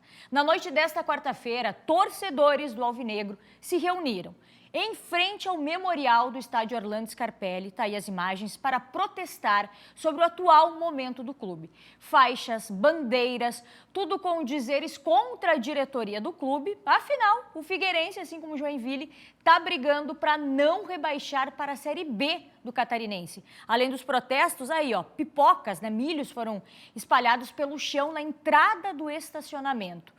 Os bastidores, né, do Orlando Scarpelli que estão pegando fogo, gente. Fora esse protesto que aconteceu na frente do estádio, durante a reunião do Conselho Deliberativo, conselheiros apresentaram uma carta pedindo a destituição de todos os membros do Conselho da SAF. Após a leitura, assinaturas, inclusive, foram coletadas, mas o pedido não pode ser votado por não estar na pauta oficial da reunião. Uma nova reunião será convocada, ainda sem data marcada, para discutir e votar a homologação ou a destituição dos atuais membros da SAF. E claro que a gente vai seguir acompanhando de perto essa situação, porque não está nada fácil para os nossos times catarinenses em relação a isso. Difícil, né, gente? Difícil, porque tem que ter planejamento, tem que ter situação financeira boa, e aí tá complicado. Tomara que isso mude no decorrer desses próximos dias, principalmente, para mudar a situação desses clubes dentro da tabela de classificação. Vamos mudar um pouquinho de assunto? Vamos para Navegantes, no litoral norte, porque lá está agitado. Vamos lá comigo, Dilnei, porque desde o fim de semana acontece por lá o Circuito Brasileiro de Vôlei, com inúmeros atletas. Cris Pinheiro, chega mais aqui. Olha que imagem linda, oh, que prainha gostosa, hein, Cris? Tá rolando, tá movimentado por aí, Cris, como é que tá? Tem jogos rolando O pessoal tá no intervalo. Coloca a Cris Pinheiro aqui, tá tudo certo com ela? Coloca a Cris na tela. Tá do ladinho? Cris, vai contigo, traz todas as informações pra gente aqui no nosso SCC Esporte, Cris, com essa imagem linda, esse visual magnífico. Boa tarde, Angélica. Você viu? Essa é a Praia de Navegantes. E eu quis te mostrar para toda Santa Catarina, porque é aqui que está acontecendo o Circuito Brasileiro de Vôlei. Na verdade, a gente está aqui. Agora sim, Maicon, pode voltar para mim. A gente está bem na arena, onde foi montada aqui no MOG, no Pontal Norte. Essa é a arena, a estrutura é gigante. Essa aqui é só uma parte, viu, Angélica? Surpreende de verdade. A movimentação nesse momento está fraca, porque os jogos, na verdade, começam a partir da 1h da tarde. A gente vê só as equipes técnicas preparando tudo, o público começa a chegar. O Circuito Brasileiro de Vôlei de Praia este ano completa 35 anos, está com um formato diferente, conta com 24 duplas. As disputas da primeira etapa todas estão sendo, as disputas todas estão sendo feitas aqui em Navegantes. A primeira etapa do circuito acontece até o próximo dia 8 de fevereiro. Mas a cidade já recebeu aí a primeira etapa do Sub-19, que rolou até o dia 3 de fevereiro. Outra novidade deste ano é o aumento de 25% na premiação dos campeões de cada etapa, com cada dupla recebendo R$65 mil. Agora, ao meu lado está o presidente do Circuito Brasileiro de Vôlei, que vai nos passar mais informações. Obrigada por estar aqui. Está tudo preparado já para essa primeira etapa? Presidente, boa tarde. Tudo pronto. A gente ontem terminou aqui o Qualify, as últimas duplas a se classificarem para o início, que começa daqui a pouquinho. E convido a todos para virem. O local está lindo. As imagens mostram tudo, né? O quanto está belo. São 35 anos do nosso circuito que nós estamos comemorando esse ano. 30 anos da nossa primeira medalha de ouro com a Jaqueline e a Sandra. E as melhores duplas do nosso país, do masculino e do feminino, estão aqui presentes. E a pedido da Prefeitura, estamos começando um pouquinho mais tarde, normalmente se começa pela manhã, um pouquinho mais tarde, para que o público possa também assistir à noite aqui às competições. Então eu convido a todos para virem, porque vai ter jogo até 9h da noite, tem jogo aqui. Quantos atletas estão participando? É do Brasil inteiro? Olha, são 24 duplas no masculino, 24 duplas no feminino, só na fase final. Nós tivemos cerca de 60 duplas jogando o Qualifying e mais já terminou no fim de semana o nosso campeonato Sub-19, em que a participação da garotada foi espetacular. É o futuro do nosso voleibol. Agora, além da premiação em dinheiro, eles visam também ranquear melhor aí no circuito brasileiro, para quem sabe, eu imagino, né, que todos pensam em participar de uma Olimpíada, é isso? É verdade. Esse ano as nossas duplas jogam o nosso circuito, jogam algumas etapas do circuito mundial. Nós vamos ter umas 4 etapas aqui no Brasil. E daí, a partir de agosto, setembro, começa o que a gente chama da corrida olímpica, em que as nossas duplas começam a fazer pontos nos circuitos para jogar a Olimpíada de Los Angeles. São quantas etapas? Esse ano nós temos já confirmadas 8 etapas do circuito brasileiro e 4 do circuito mundial aqui no Brasil. Vocês gostam de Navegantes? Gostam de Santa Catarina, os atletas também? Sim, ainda mais com um visual desse. Eu acho que é difícil a gente encontrar em outro local um visual tão bonito com essas praias aqui, passando cruzeiros importantíssimos aqui, e a gente ajuda a desenvolver o turismo na região e a população comparece e compra essa proposta da Prefeitura, a quem a gente agradece muito ao prefeito Liba, porque Navegantes tem contribuído muito para o desenvolvimento do nosso esporte. É isso. Muito obrigada pela sua participação. Sucesso, vai até o dia 8, né? Sim. Então está todo mundo convidado, porque olha só, Angélica, a entrada aqui é gratuita, viu? Mas você precisa, claro, pegar o seu ingresso por meio do site do Simpla, ou se você preferir, se for muito apurado, pode vir aqui direto ali na entrada, tem um QR Code, você escaneia ali e garante o teu ingresso para assistir uma das partidas do Circuito Brasileiro de Vôlei, que, como eu falei, acontece até o dia 8 de fevereiro aqui no Pontal Norte de Navegantes. Volto contigo, Angélica. Boa, Cris! Obrigada pelas informações. Um baita convite, ainda mais de graça, com essa galera que joga muito, que tá aí pra competir, pra buscar uma vaga e com esse visual, né, Cris? Também vamos falar sério, que aí dá mais ânimo ainda pra gente ir e conferir essas partidas. A gente viu a torcida já tá aí, os jogos não estavam rolando, o retorno, como a Cris disse hoje à tarde, mas o pessoal já tá ali. E olha só, ô Cris, vamos encerrar com essa cena, né? Porque que coisa mais linda, essa praia de Navegantes, não tem muita gente por aí, mas o cenário já é extremamente convidativo. Obrigada, Cris, pelas informações aqui no nosso SCC Esporte. E eu vou ficando por aqui, mas amanhã eu volto com muito mais. Amanhã é sexta-feira, é dia de mais um episódio do nosso SCC Esporte no Flow do Verão. E já digo pra vocês que tá demais, hein? Mais um episódio que a gente fez como opção para você aproveitar o verão nas praias da Grande Florianópolis. Maria Esther, fica com você agora na sequência do nosso SCC Meio-Dia. Até amanhã. Até amanhã, Angélica. A gente segue por aqui. Chegou o dia da série Profissionais que Constroem Santa Catarina. Hoje, a história do José Minuso, engenheiro mecânico há mais de 50 anos, e ele é apaixonado por essa profissão que é fundamental para o crescimento da indústria, inovação e também da infraestrutura catarinense. A engenharia mecânica, ela é uma ciência da engenharia que trata de toda a construção metal-mecânica. E já tinha definido que eu ia seguir no caminho da engenharia mecânica. Na engenharia, tudo tem solução. A engenharia mecânica, para mim, é tudo que eu consegui na vida. Não existe sucesso sem trabalho, né? Há profissões que constroem prédios, estradas e usinas. E há profissionais que ajudam a construir um estado inteiro. A engenharia mecânica é uma das engrenagens que movem Santa Catarina. Da indústria à energia, da inovação ao futuro. A engenharia mecânica está presente em áreas estratégicas como a indústria, energia, automação, mobilidade e infraestrutura. E é uma profissão essencial para o desenvolvimento econômico e tecnológico de Santa Catarina. Responsável por garantir eficiência, segurança e inovação em setores que impactam diretamente na vida da população. Aos 74 anos, José Carlos Calduro Minuso soma meio século de dedicação à engenharia mecânica. Natural de Porto Alegre, esposo da Cibele, pai do José Carlos e o Guilherme, ele construiu sua trajetória profissional em Santa Catarina, ajudando a escrever capítulos importantes da história energética do estado. A carreira começou em 1976, na usina termoelétrica Jorge Lacerda, em Capivari de Baixo. Foram mais de 4 décadas atuando diretamente na geração de energia, em um período decisivo para o crescimento industrial catarinense. Ao longo da carreira, Minuso atuou inicialmente como engenheiro de manutenção mecânica de usinas térmicas e, mais tarde, foi responsável pela geração térmica da Eletrosul.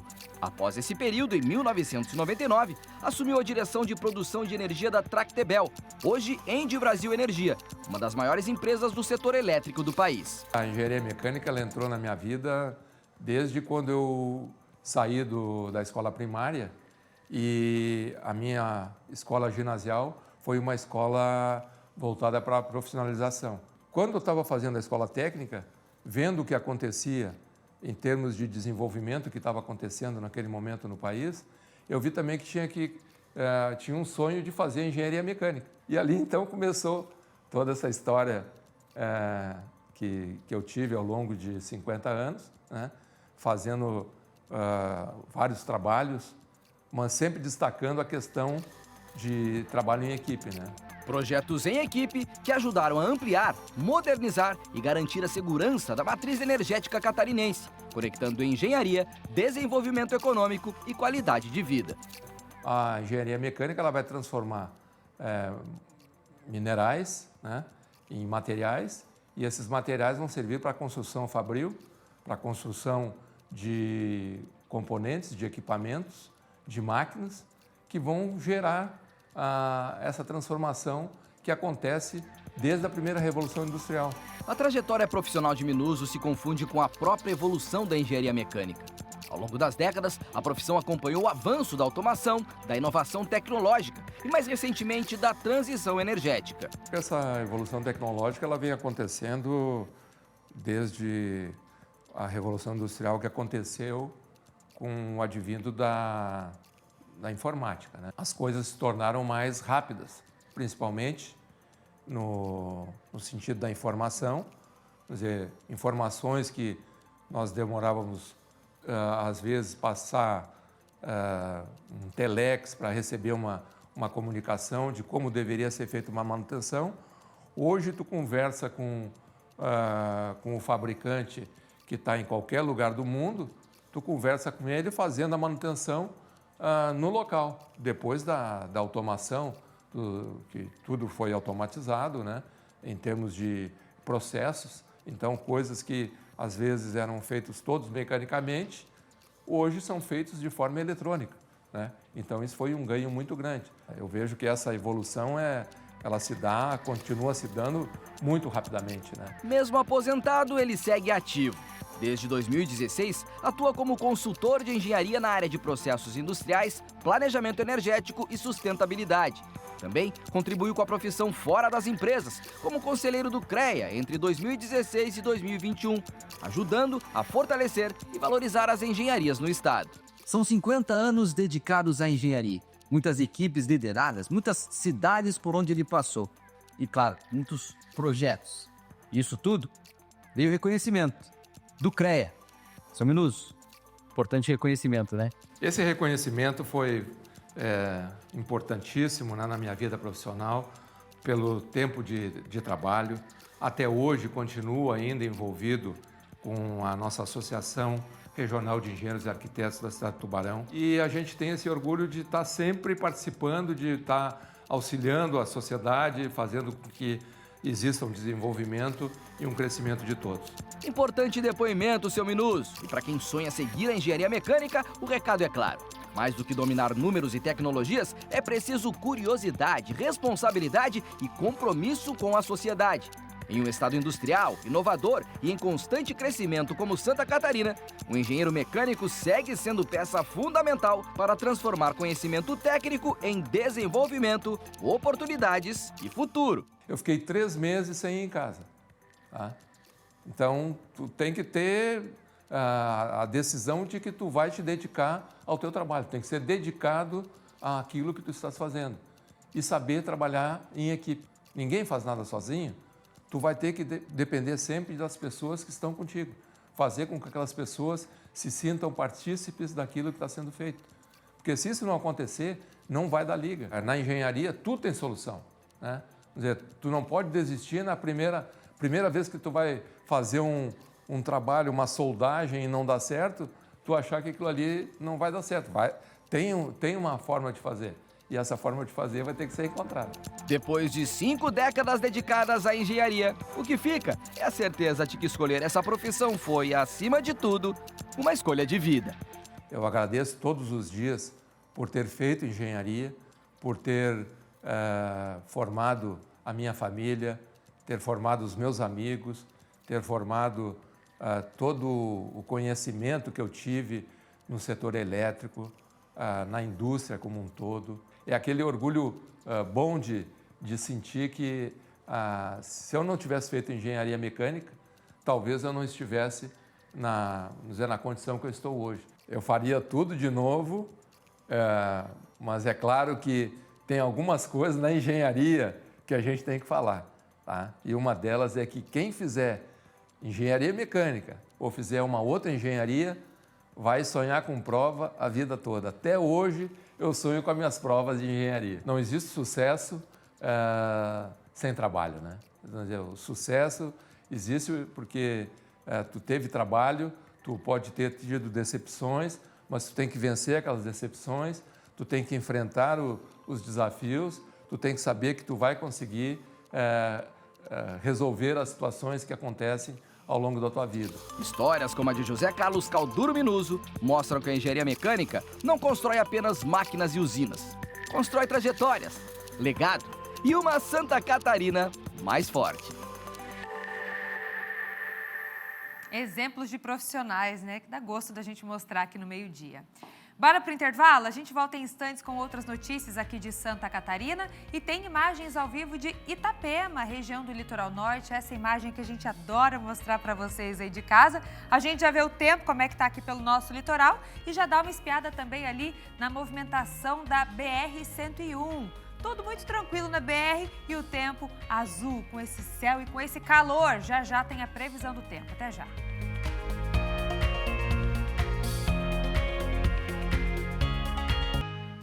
Agora, meio-dia, 28 minutos, estamos de volta com o SCC Meio-Dia e a gente vai para a região oeste. O motorista envolvido no acidente com uma carreta na BR-480 em Chapecó foi localizado pela Polícia Rodoviária Federal.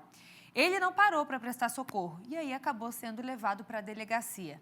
O Felipe Bastos está chegando agora ao vivo para atualizar essa situação aqui desse acidente que a gente acompanha aqui nas imagens. Bastos, conta todos os detalhes para a gente, é contigo. É isso mesmo, Maria. O SCC Meio-Dia de ontem estava no ar quando esse grave acidente foi registrado por volta do meio-dia e 20 desta quarta-feira na BR-480, que é a principal entrada de acesso aqui do município de Chapecó, BR-480, que liga com a BR-282. O motorista, então, que causou todo esse acidente, ele fugiu do local e foi detido horas depois desse acidente. A própria Polícia Rodoviária Federal divulgou mais detalhes sobre a dinâmica desse acidente que mobilizou duas carretas e também, é claro, os policiais rodoviários federais. Como eu falei, o acidente registrado por volta do meio-dia e 20 no sentido sul aqui da cidade de Chapecó. Uma carreta Volvo com placas de Chapecó acabou tombando e destruindo parte da mureta de proteção da pista. Apesar do susto, o motorista dessa carreta não ficou ferido. As imagens das câmeras de segurança da própria carreta registraram o momento exato do acidente e mostram uma outra carreta, uma Scania com placas de Concórdia, fazendo manobras perigosas antes mesmo do tombamento. Mesmo aparecendo nas imagens, o condutor seguiu viagem sem parar. Ele foi encontrado horas depois pela Polícia Rodoviária Federal enquanto carregava o caminhão no pátio da empresa onde trabalha aqui em Chapecó. O motorista, de 40 anos, disse aos policiais que perdeu o controle do veículo e que não percebeu que havia causado o acidente. O teste do bafômetro deu resultado 0. Mas o disco do tacógrafo contou outra história. No momento desse acidente flagrado por essas câmeras de segurança, a carreta trafegava quase 120 km por hora. Além disso, foi constatado também que o motorista não cumpriu o tempo mínimo de descanso obrigatório nas últimas 24 horas, o que é considerado infração média pelo Código de Trânsito Brasileiro.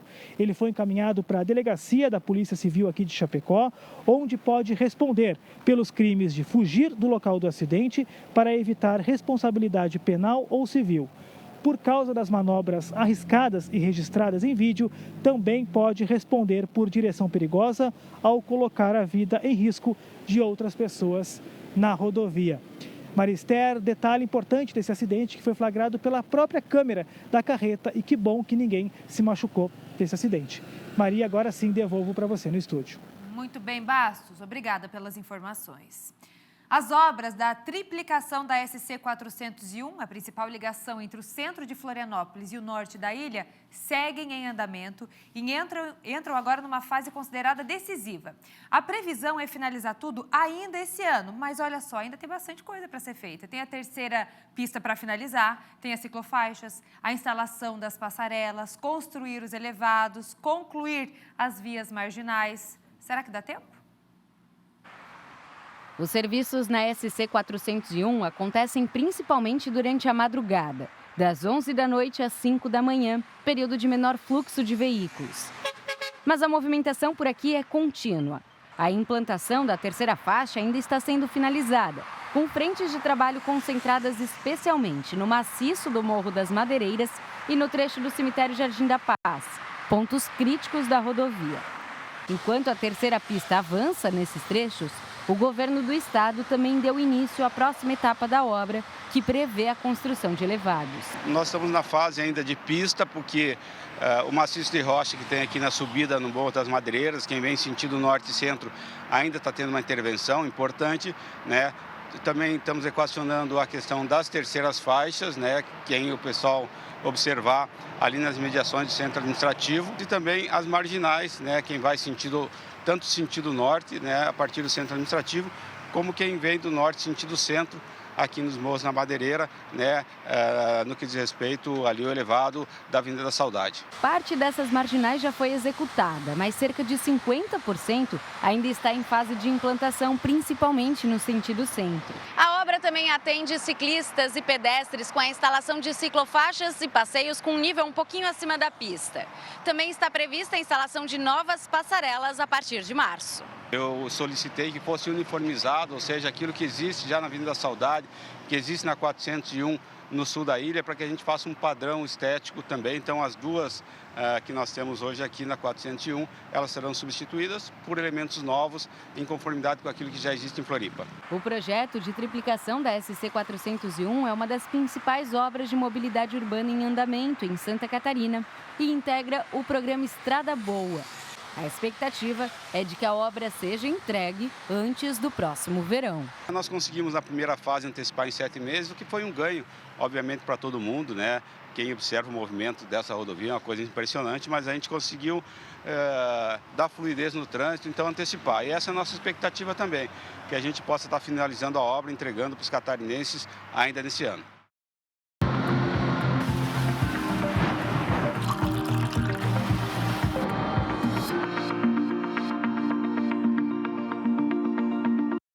Chegou a hora da previsão do tempo e hoje o destaque vai para o calor intenso aqui em Santa Catarina.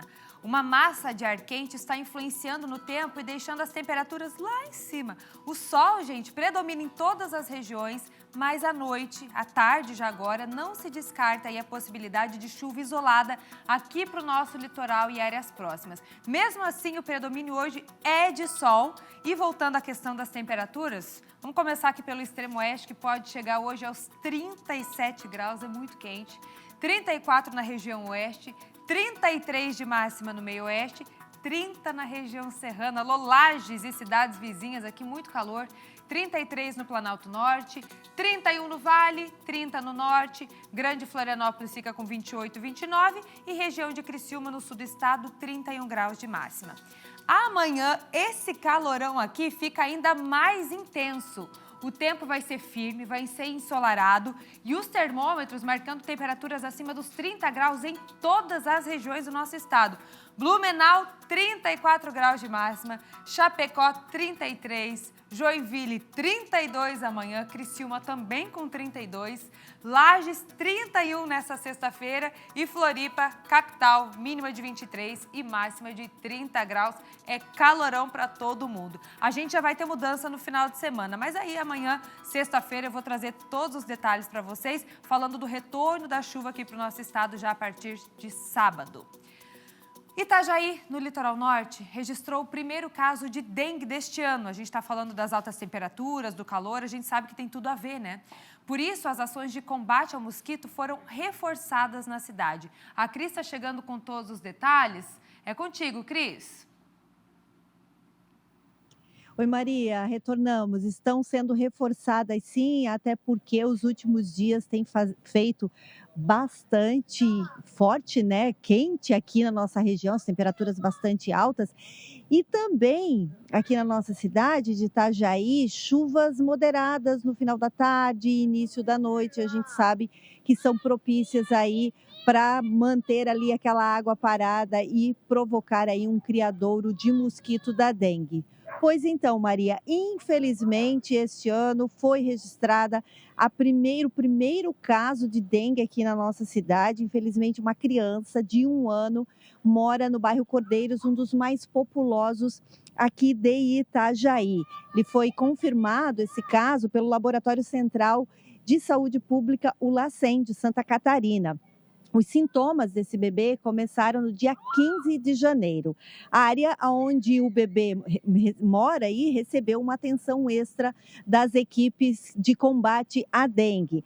Agora, Maria, agora há pouco eu recebi a informação da confirmação de mais um caso. Este seria um caso importado, uma criança de 8 anos que veio passar férias aqui em Itajaí e já veio com a doença. As medidas estão sendo coordenadas pelo Programa Municipal de Combate à Dengue, já estava em andamento desde o dia 8 de janeiro, dos bairros mais populosos, como o caso de Cordeiros, onde mora esse bebê, bairro São Vicente e também Cidade Nova. Os agentes estão realizando com frequência, nesse momento, a aplicação de inseticidas em unidades básicas de saúde e em locais, claro, considerados de alto risco para a proliferação do mosquito, como Ferros Velhos, por exemplo. As atividades estão sendo realizadas de forma gradual até atingir todos os bairros do município. Essa ação vai acontecer até o final de março. O coordenador do programa da dengue de Itajaí nos pediu para reforçar a população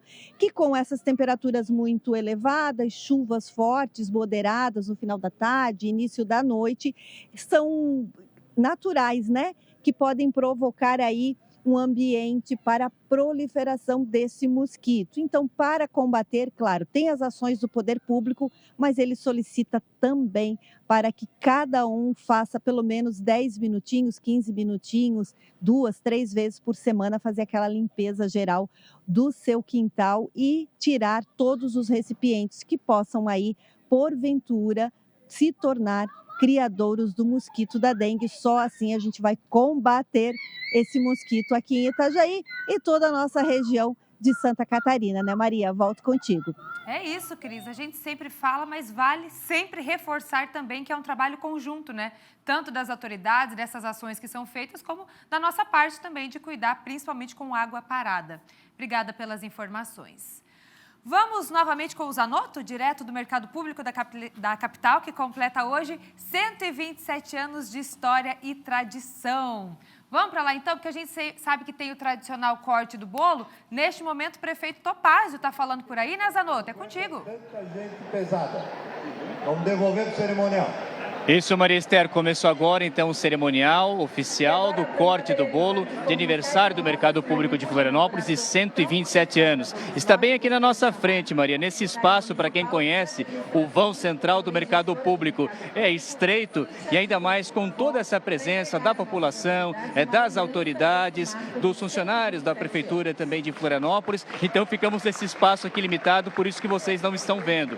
Mas o prefeito Topázio Neto acabou de fazer o uso da palavra. Nós tivemos antes a apresentação do Giovanni De Luque, saxonista, também ele que produziu, né, com seu saxofone, o Rancho de Amor, o Rancho da Ilha, do Zininho, Rancho de Amor à Ilha, que é o hino, né, de Florianópolis. Então, Maria, a gente vai aguardar um pouco mais aqui, Maria, para daqui a pouco a gente possa mostrar, então, a toda a nossa audiência do SCC Meio-Dia, essa programação ao vivo que está acontecendo, com toda a imprensa aqui acompanhando, e um momento especial, né? A faca já está aqui separada, Maria Esther, ó. A faquinha já está ali. Daqui a pouco, então, quando a gente tiver oficialmente o corte do bolo, após esses pronunciamentos das autoridades, então a gente pode voltar com mais informações. Por enquanto está assim, Maria, esse espaço. E no meio disso tudo, deixa eu mostrar aqui ao lado, olha só a coisa mais linda, Maria Esther. Essa menininha que está com a sua mamãe e com a sua filhinha, com a bonequinha, até agora há pouco ela estava caminhando aqui no chão, agora a mãezinha dela pegou ela no colo, que até estava difícil dela circular. Tava, né? Deu para ver esse corte do bolo também ou estavam só passeando? O que é a programação da família hoje? A gente estava só passeando. Daí a gente veio aqui e a gente nem sabia, né? Daí a gente veio cantar parabéns. E vocês são aqui de Florianópolis ou são de fora? Sim, somos daqui.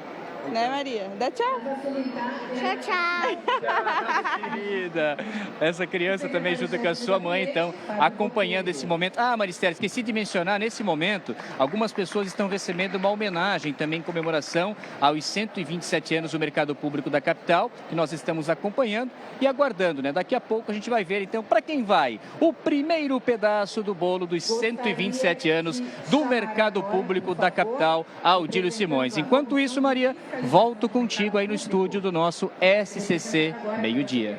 E a gente segue por aqui, Zanotto, tá aguardando o corte do bolo. O Piara já está aqui comigo também para trazer o comentário político de hoje. Pois é, Maristério, o que tem de pré-candidato ali, eu espero que tenha bolo para todo mundo, porque vai ter muita gente querendo tirar foto com esse bolo aí. Olha, já é um comentário político do bastidor aqui também.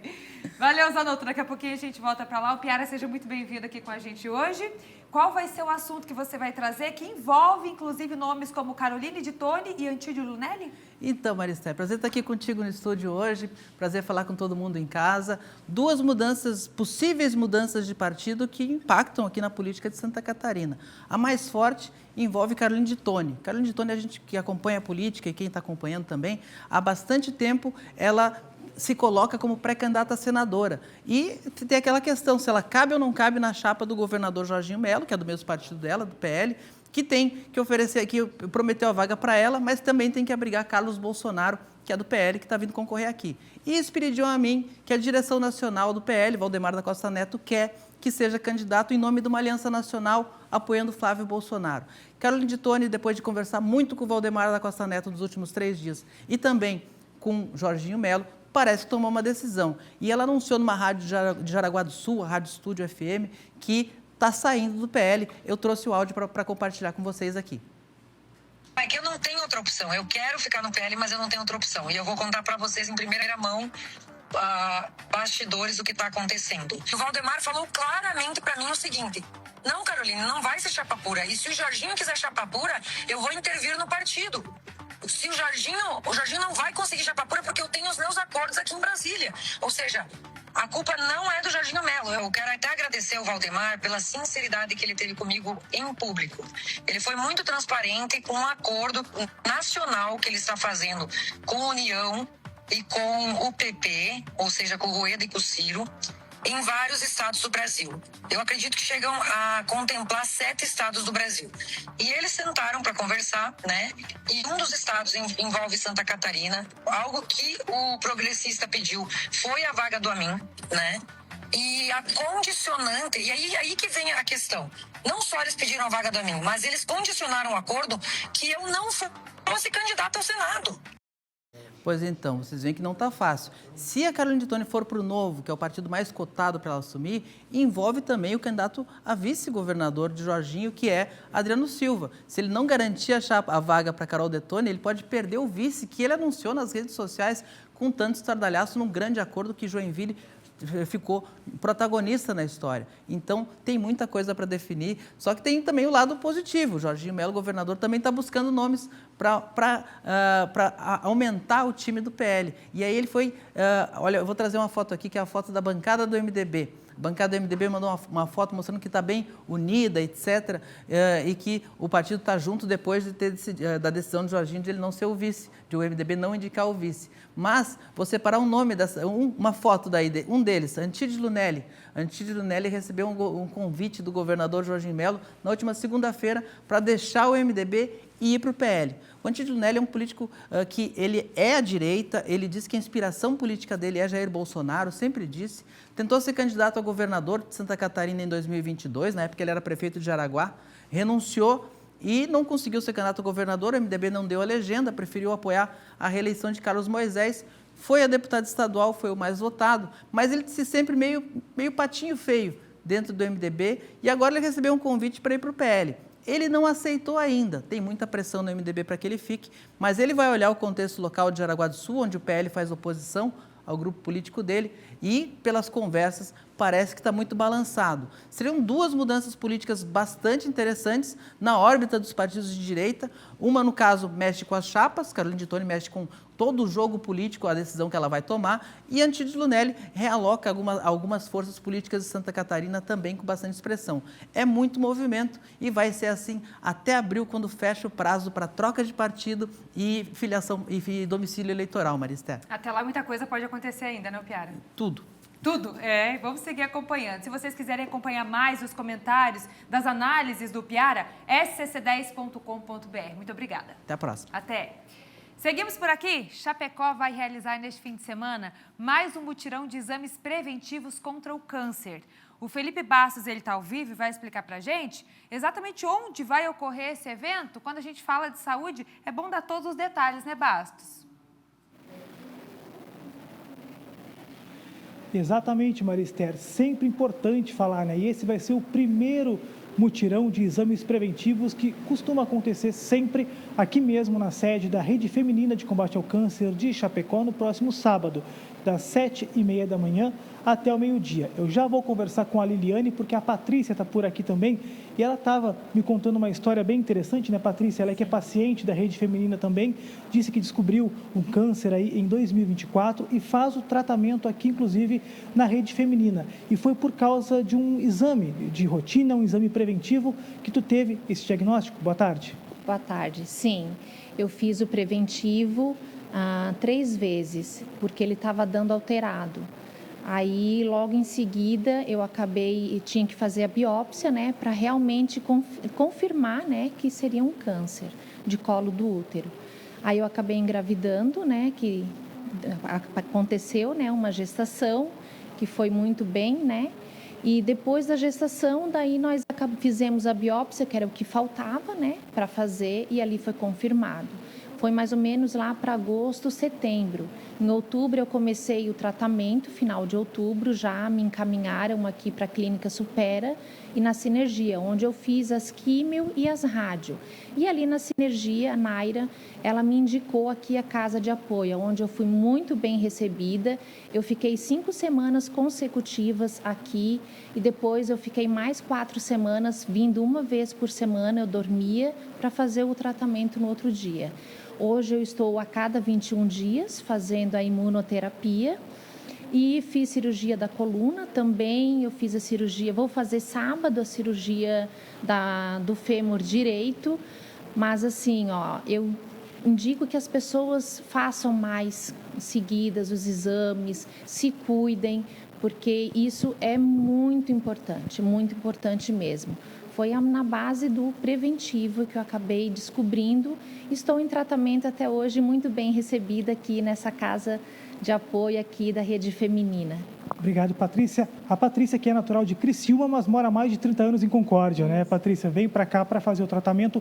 E agora a gente conversa com a Liliane também, ela que é voluntária da Rede Feminina, que vai falar um pouquinho para a gente. Primeiro, mutirão, né, Liliane, no próximo sábado ali. Importância, né? No caso da Patrícia, é um caso claro da importância desse exame e o mais cedo possível, quando se recebe o diagnóstico, a cura ela é praticamente grande, né? Boa tarde. Boa tarde, exatamente. É o exame principal para a detecção precoce, né, de qualquer alteração. Nós recomendamos que todas as mulheres façam esse exame anualmente ou conforme recomendação médica. A Rede Feminina está aqui, o exame é gratuito. Qualquer mulher residente em Chapecó pode fazer esse exame. Nós temos um mutirão que ocorre uma vez por mês, aos sábados, até o final do ano. Esse sábado será o primeiro. Em março já temos o dia 7 de março, que teremos novamente, né? Então, a Rede Feminina fica aberta das 7h30 ao 12h30. É oportunidade para quem não consegue vir durante a semana, estar conosco aqui, trazer uma amiga, trazer a mãe, trazer uma vizinha, conversar com outras mulheres sobre isso. Perguntar, já fez o exame, já fez o preventivo? Além disso, fizemos também o exame clínico das mamas nesse dia. A mulher que tiver qualquer alteração da mama, ela já sai da Rede Feminina com o exame de mamografia agendado. Então, depois ela vai investigar na sua unidade de saúde, né? Para fazer o exame é só vir à Rede Feminina? Precisa fazer um contato antes? Precisa agendar? Como é que funciona? É sempre melhor agendar, né, para garantir. Né? Nós temos poucas vagas ainda para esse de sábado, mas para o dia 7 de março, logo já vamos abrir a agenda.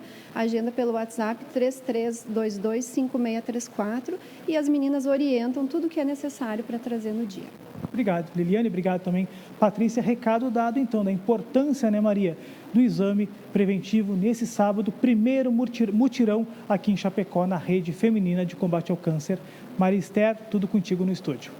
Muito obrigada, Felipe Bastos, pelas informações. Quando a gente fala de saúde, é isso. Tem que dar todos os detalhes para o pessoal conseguir, ainda mais com exames, né, importantes como esses. Obrigada, viu?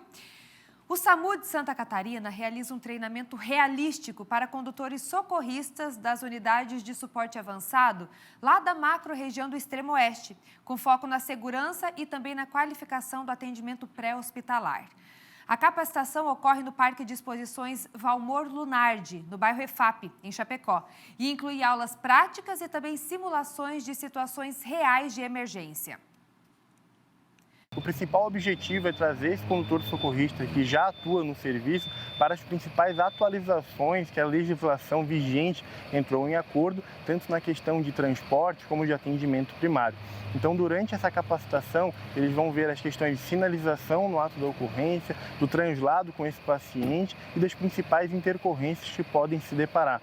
O nosso objetivo não é a questão da velocidade, mas sim da agilidade que esse condutor deve ter diante de todas as intercorrências que ele pode encontrar e principalmente focando na segurança, seja do paciente como da equipe que está sendo transportada. A macro-região do Extremo-Oeste conta com 7 unidades de suporte avançado do SAMU, com bases nos municípios de Chapecó, Xanxerê, São Miguel do Oeste e São Lourenço do Oeste, responsáveis pelo atendimento de 79 municípios. Tá aí a importância, né, desses treinamentos aqui. Seguimos. Agora, 12h53, o carro caça-buracos, contratado pela Prefeitura de Blumenau, emitiu um alerta que está chamando a atenção nesse relatório. Um dos principais problemas apontados pelo veículo robô é sobre o descarte de lixo. O PC está chegando aqui ao vivo para trazer os detalhes sobre esse relatório. Agora, além dos buracos, então, essa outra problemática da cidade, PC, é isso? É isso mesmo, Maria Esther. Eu já falo sobre o número que foi identificado pelos carros caça-buracos, né? Antes, eu quero só situar o pessoal de casa, né? Esse serviço foi contratado pela Prefeitura, o serviço do carro caça-buracos, no ano passado. Custa caro, R$ 1.600.000 por ano. E a missão principal do veículo ou dos veículos é percorrer a cidade identificando problemas, como buracos no asfalto, faixas de pedestres apagadas, por exemplo, matos sobre a calçada. Então, a missão do veículo ou dos veículos é apontar os problemas. Esses veículos, eles têm tecnologia diferenciada, câmeras acopladas, inteligência artificial e encaminham as informações em tempo real aqui para a Secretaria de Serviços Urbanos, de onde nós falamos. Atenção para o primeiro relatório, o número que chama a atenção, Marister. Em 12 dias de serviço em 2026, 3 carros caça-buracos identificaram 9.400 pontos de lixos descartados indevidamente em locais impróprios, lixos, entulhos em 9.400 pontos da cidade descartados incorretamente. Com essas informações, que providências a Prefeitura irá adotar a partir de agora? Eu converso ao vivo com o secretário Daniel Austin. Que medidas serão adotadas diante desse número que chama a atenção, secretário? Bom dia. Pois é, esse número nos surpreendeu, né?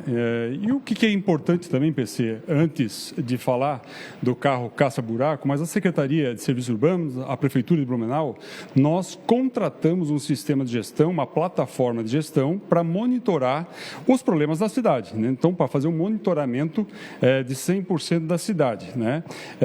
O carro é um instrumento que a empresa utiliza para passar essas informações para nós. Então, nesse primeiro relatório, de 19 de janeiro a 30 de janeiro, a gente utilizou, então, 3 carros. Não é um carro da Prefeitura, é um carro contratado, com um funcionário contratado também. Nesse primeiro relatório, um número surpreendente aí de 9.452 pontos de lixo irregular, que é o entulho de obra, que quem faz tem que dar destinação, sofá, entulho de madeira, guarda-roupa. Então, foi um número bem expressivo aí que a gente acabou recebendo essas informações. Que medidas serão tomadas? A Prefeitura de Blumenau, o prefeito Egídio, já na semana passada, quando começamos a receber os primeiros dados, ele já chamou uma reunião com as secretarias envolvidas para começar a trabalhar todos esses pontos. Então, essa semana a gente já teve também uma reunião com o SAMAI, que vai ser feito um planejamento com relação a essa situação, né, para a recolha desse material. Perfeito. Secretário, agora um outro dado que também chama atenção nesse primeiro relatório emitido aí pelos veículos, né, pelo carro caça-buracos.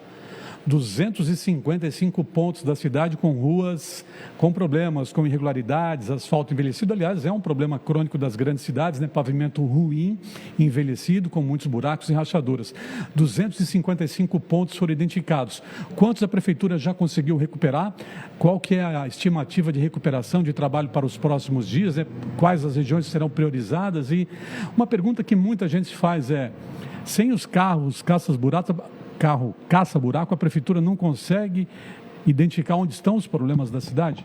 O que acontece, PC? Na verdade, assim, a gente teve um número bastante expressivo e o carro e o sistema, ele identifica 36 pontos, apontamentos para nós. Lixo irregular, buraco, rachadura no asfalto, tubulação, bueiro. Então, tem 36 pontos. Então, para a gente realizar um trabalho desse em 10 dias, como foi feito, praticamente é humanamente impossível. Né? Ou seja, agiliza o serviço. Agiliza o serviço e a gente acaba tendo essas informações de uma maneira mais rápida.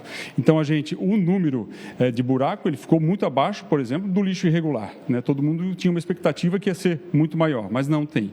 Então, hoje a gente tem 255 ordens de serviço já geradas para executar no tapa-buraco do asfalto, 91 ordens já foram executadas, né? A gente já atendeu 50 ruas e a gente já tem no nosso planejamento já programado 120 ruas para receber o serviço de tapa-buraco.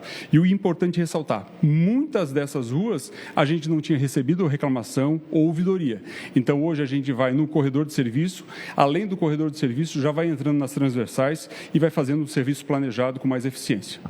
Muito bem, serviço com mais agilidade e eficiência, é o que diz o secretário de Obras, o secretário de Serviços Urbanos, Daniel Ostin, sobre o carro caça-buracos. É isso então, em 12 dias de trabalho, de 19 a 30 de janeiro, Maria Esther, pasmem, senhoras e senhores, em Blumenau, em 12 dias, o carro caça-buracos identificou 9.400 pontos de lixos descartados indevidamente em locais impróprios, Maria Esther.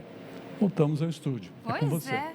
Que número que chama atenção, né, PC? Imagina, 9.000 pontos, né, de lixos descartados incorretamente na cidade. E é o que chama atenção também, né? A gente vai para Blumenau e não vê isso, né? Chama muita atenção nesse sentido também. Mas agora que bom que a tecnologia está aí para conseguir mostrar isso e agora a Prefeitura ajudar a trazer uma solução para esses problemas também, já fazendo esse chamamento também de ajuda para a população como um todo. Obrigada, PC. Vamos então voltar com o Zanotto? Ele está com o prefeito Topázio hoje no aniversário do nosso mercado público, 127 anos de história. Zanotto, chega para cá então, conta esse bate-papo com o prefeito. Toda a região já atravessava de canoa para trazer os seus produtos, farinha, peixe, artesanato, as louças de barro, tudo que se produzia na região para comercializar aqui no mercado público. E a cidade já se encontra aqui desde aquela época. Imaginar que na época de inauguração do mercado a gente tinha perto de 30 mil pessoas morando na cidade, em toda a ilha. Então era realmente uma ilha de agricultores e pescadores que se transformou pela força do trabalho de todos nós nessa cidade maravilhosa, encantada, que o Brasil inteiro ama e admira e quer vir para cá. Prefeito, e é a responsabilidade do senhor que está nesse cargo principal hoje do Executivo de Florianópolis para que o mercado possa chegar forte, como o senhor mesmo mencionou, aos seus 200 anos? Sim, nós trabalhamos todos os dias e a minha secretária de administração, a Cíntia, trabalha forte na manutenção. Um prédio histórico dá muita manutenção. Imagina que a gente foi agregando ao longo dos anos equipamentos e ferramentas que não existiam lá na época da inauguração. Ar-condicionado, a parte elétrica, a parte de incêndio, esse teto, né? Então, dá muito trabalho de manutenção, mas o nosso trabalho como gestores da cidade é preservar o patrimônio para que a gente possa, ao longo do tempo, deixar essa herança para quem vai vir aí pela frente. Muito obrigado pela atenção do senhor prefeito. Um abraço, parabéns. E aí, querido, bom? Bom, estamos então seguimos por aqui então. Que o prefeito Zanotto estava batendo papo ali com o prefeito Topázio, falando já também das melhorias, né? Porque a gente está falando de um espaço que é tão movimentado e que precisa, assim, de todo esse investimento para conseguir mais 127 anos, mais muitos anos ainda. Olha só, o mercado público super movimentado nesse dia de festa ali na região central de Florianópolis. Agora vamos para Joinville. O carnaval da cidade abre os festejos em Santa Catarina já neste final de semana. A grande novidade é o retorno da competição entre as escolas de samba lá na Avenida Beira Rio. O Luiz Felipe Melo vai trazer os detalhes da estrutura, da programação. A gente até já falou essa semana aí que ia ter algum dia de paralisação na Beira Rio, né, no trânsito e tudo. Agora, nesse final de semana, então, já tem bastante coisa acontecendo por aí, Luiz, é isso? Olha, Marista, eu diria que não é nem final de semana, é neste exato momento, às 13h01, aqui Hoje é quinta-feira, Diogo? É quarta-feira? Hoje é quinta-feira, exatamente. Então, nesta quinta-feira, vai, Diogo, meu filho, mostra que o povo quer ver o trânsito. Você que está assistindo o SCC Meio Dia agora, olha só, essa é a situação da montagem aqui de toda a estrutura do Carnaval de Joinville. Então, só para quem está indo sentido norte ao centro, o trânsito está liberado. Do outro lado, o trânsito está completamente fechado. Tudo isso porque o Carnavalzão de Joinville acontece neste sábado e eu tenho a programação aqui, ó, a ordem do desfile. Fusão do samba, Príncipes do Samba, Unidos pela Diversidade e Unidos do Caldeirão. Toda essa estrutura já estará montada para receber as escolas de samba, porque, como você falou, Marista, esse ano a mostra é competitiva. Eu e Diogo Klemer estaremos cobrindo este carnaval maravilhoso. E na segunda-feira vocês vão ver a matéria mais incrível da história sobre quem será que ganhou o Carnaval de Joinville. Quem será? Segunda-feira, hein? Volto contigo, Maria. Obrigada, Luiz, pelas informações. É isso aí, o Carnaval Joinvilense já se preparando, se movimentando, porque já tem festa este final de semana. Daqui a pouquinho tem a Tarde é Nossa e mais para o finalzinho da tarde, o Tá Na Hora Santa Catarina. E hoje a Júlia Matos tem um recado para você. Henrique Zanotto, Marister, eu sei que vocês já sabem, mas estou passando por aqui no SCC Meio Dia para lembrá-los de que quinta-feira é dia de agenda cultural no nosso Tá Na Hora Santa Catarina. E hoje, comandado por mim, voltei de férias, a agenda está de volta e eu tenho todas as ações, os eventos mais importantes do estado de Santa Catarina ali, ó, entregues para você de casa começar a planejar o seu final de semana. E claro, aquilo que virou notícia, aquilo que é destaque nesta quinta-feira. Eu, Júlia Matos e meu querido Cleiton Ramos, esperamos vocês. É isso, Júlia. 6h30, Tá Na Hora Santa Catarina. A gente vai encerrar o SCC Meio Dia de hoje com o momento do parabéns, o corte do bolo também lá no Mercado Público, que hoje completa 127 anos de história. Amanhã tem Berbigão do Boca, eu vou estar lá, hein? Vou estar lá mostrando essa festa também do Carnaval de Floripa. Até daqui a pouco, no A Tarde é Nossa. Nessa data querida, muitas vezes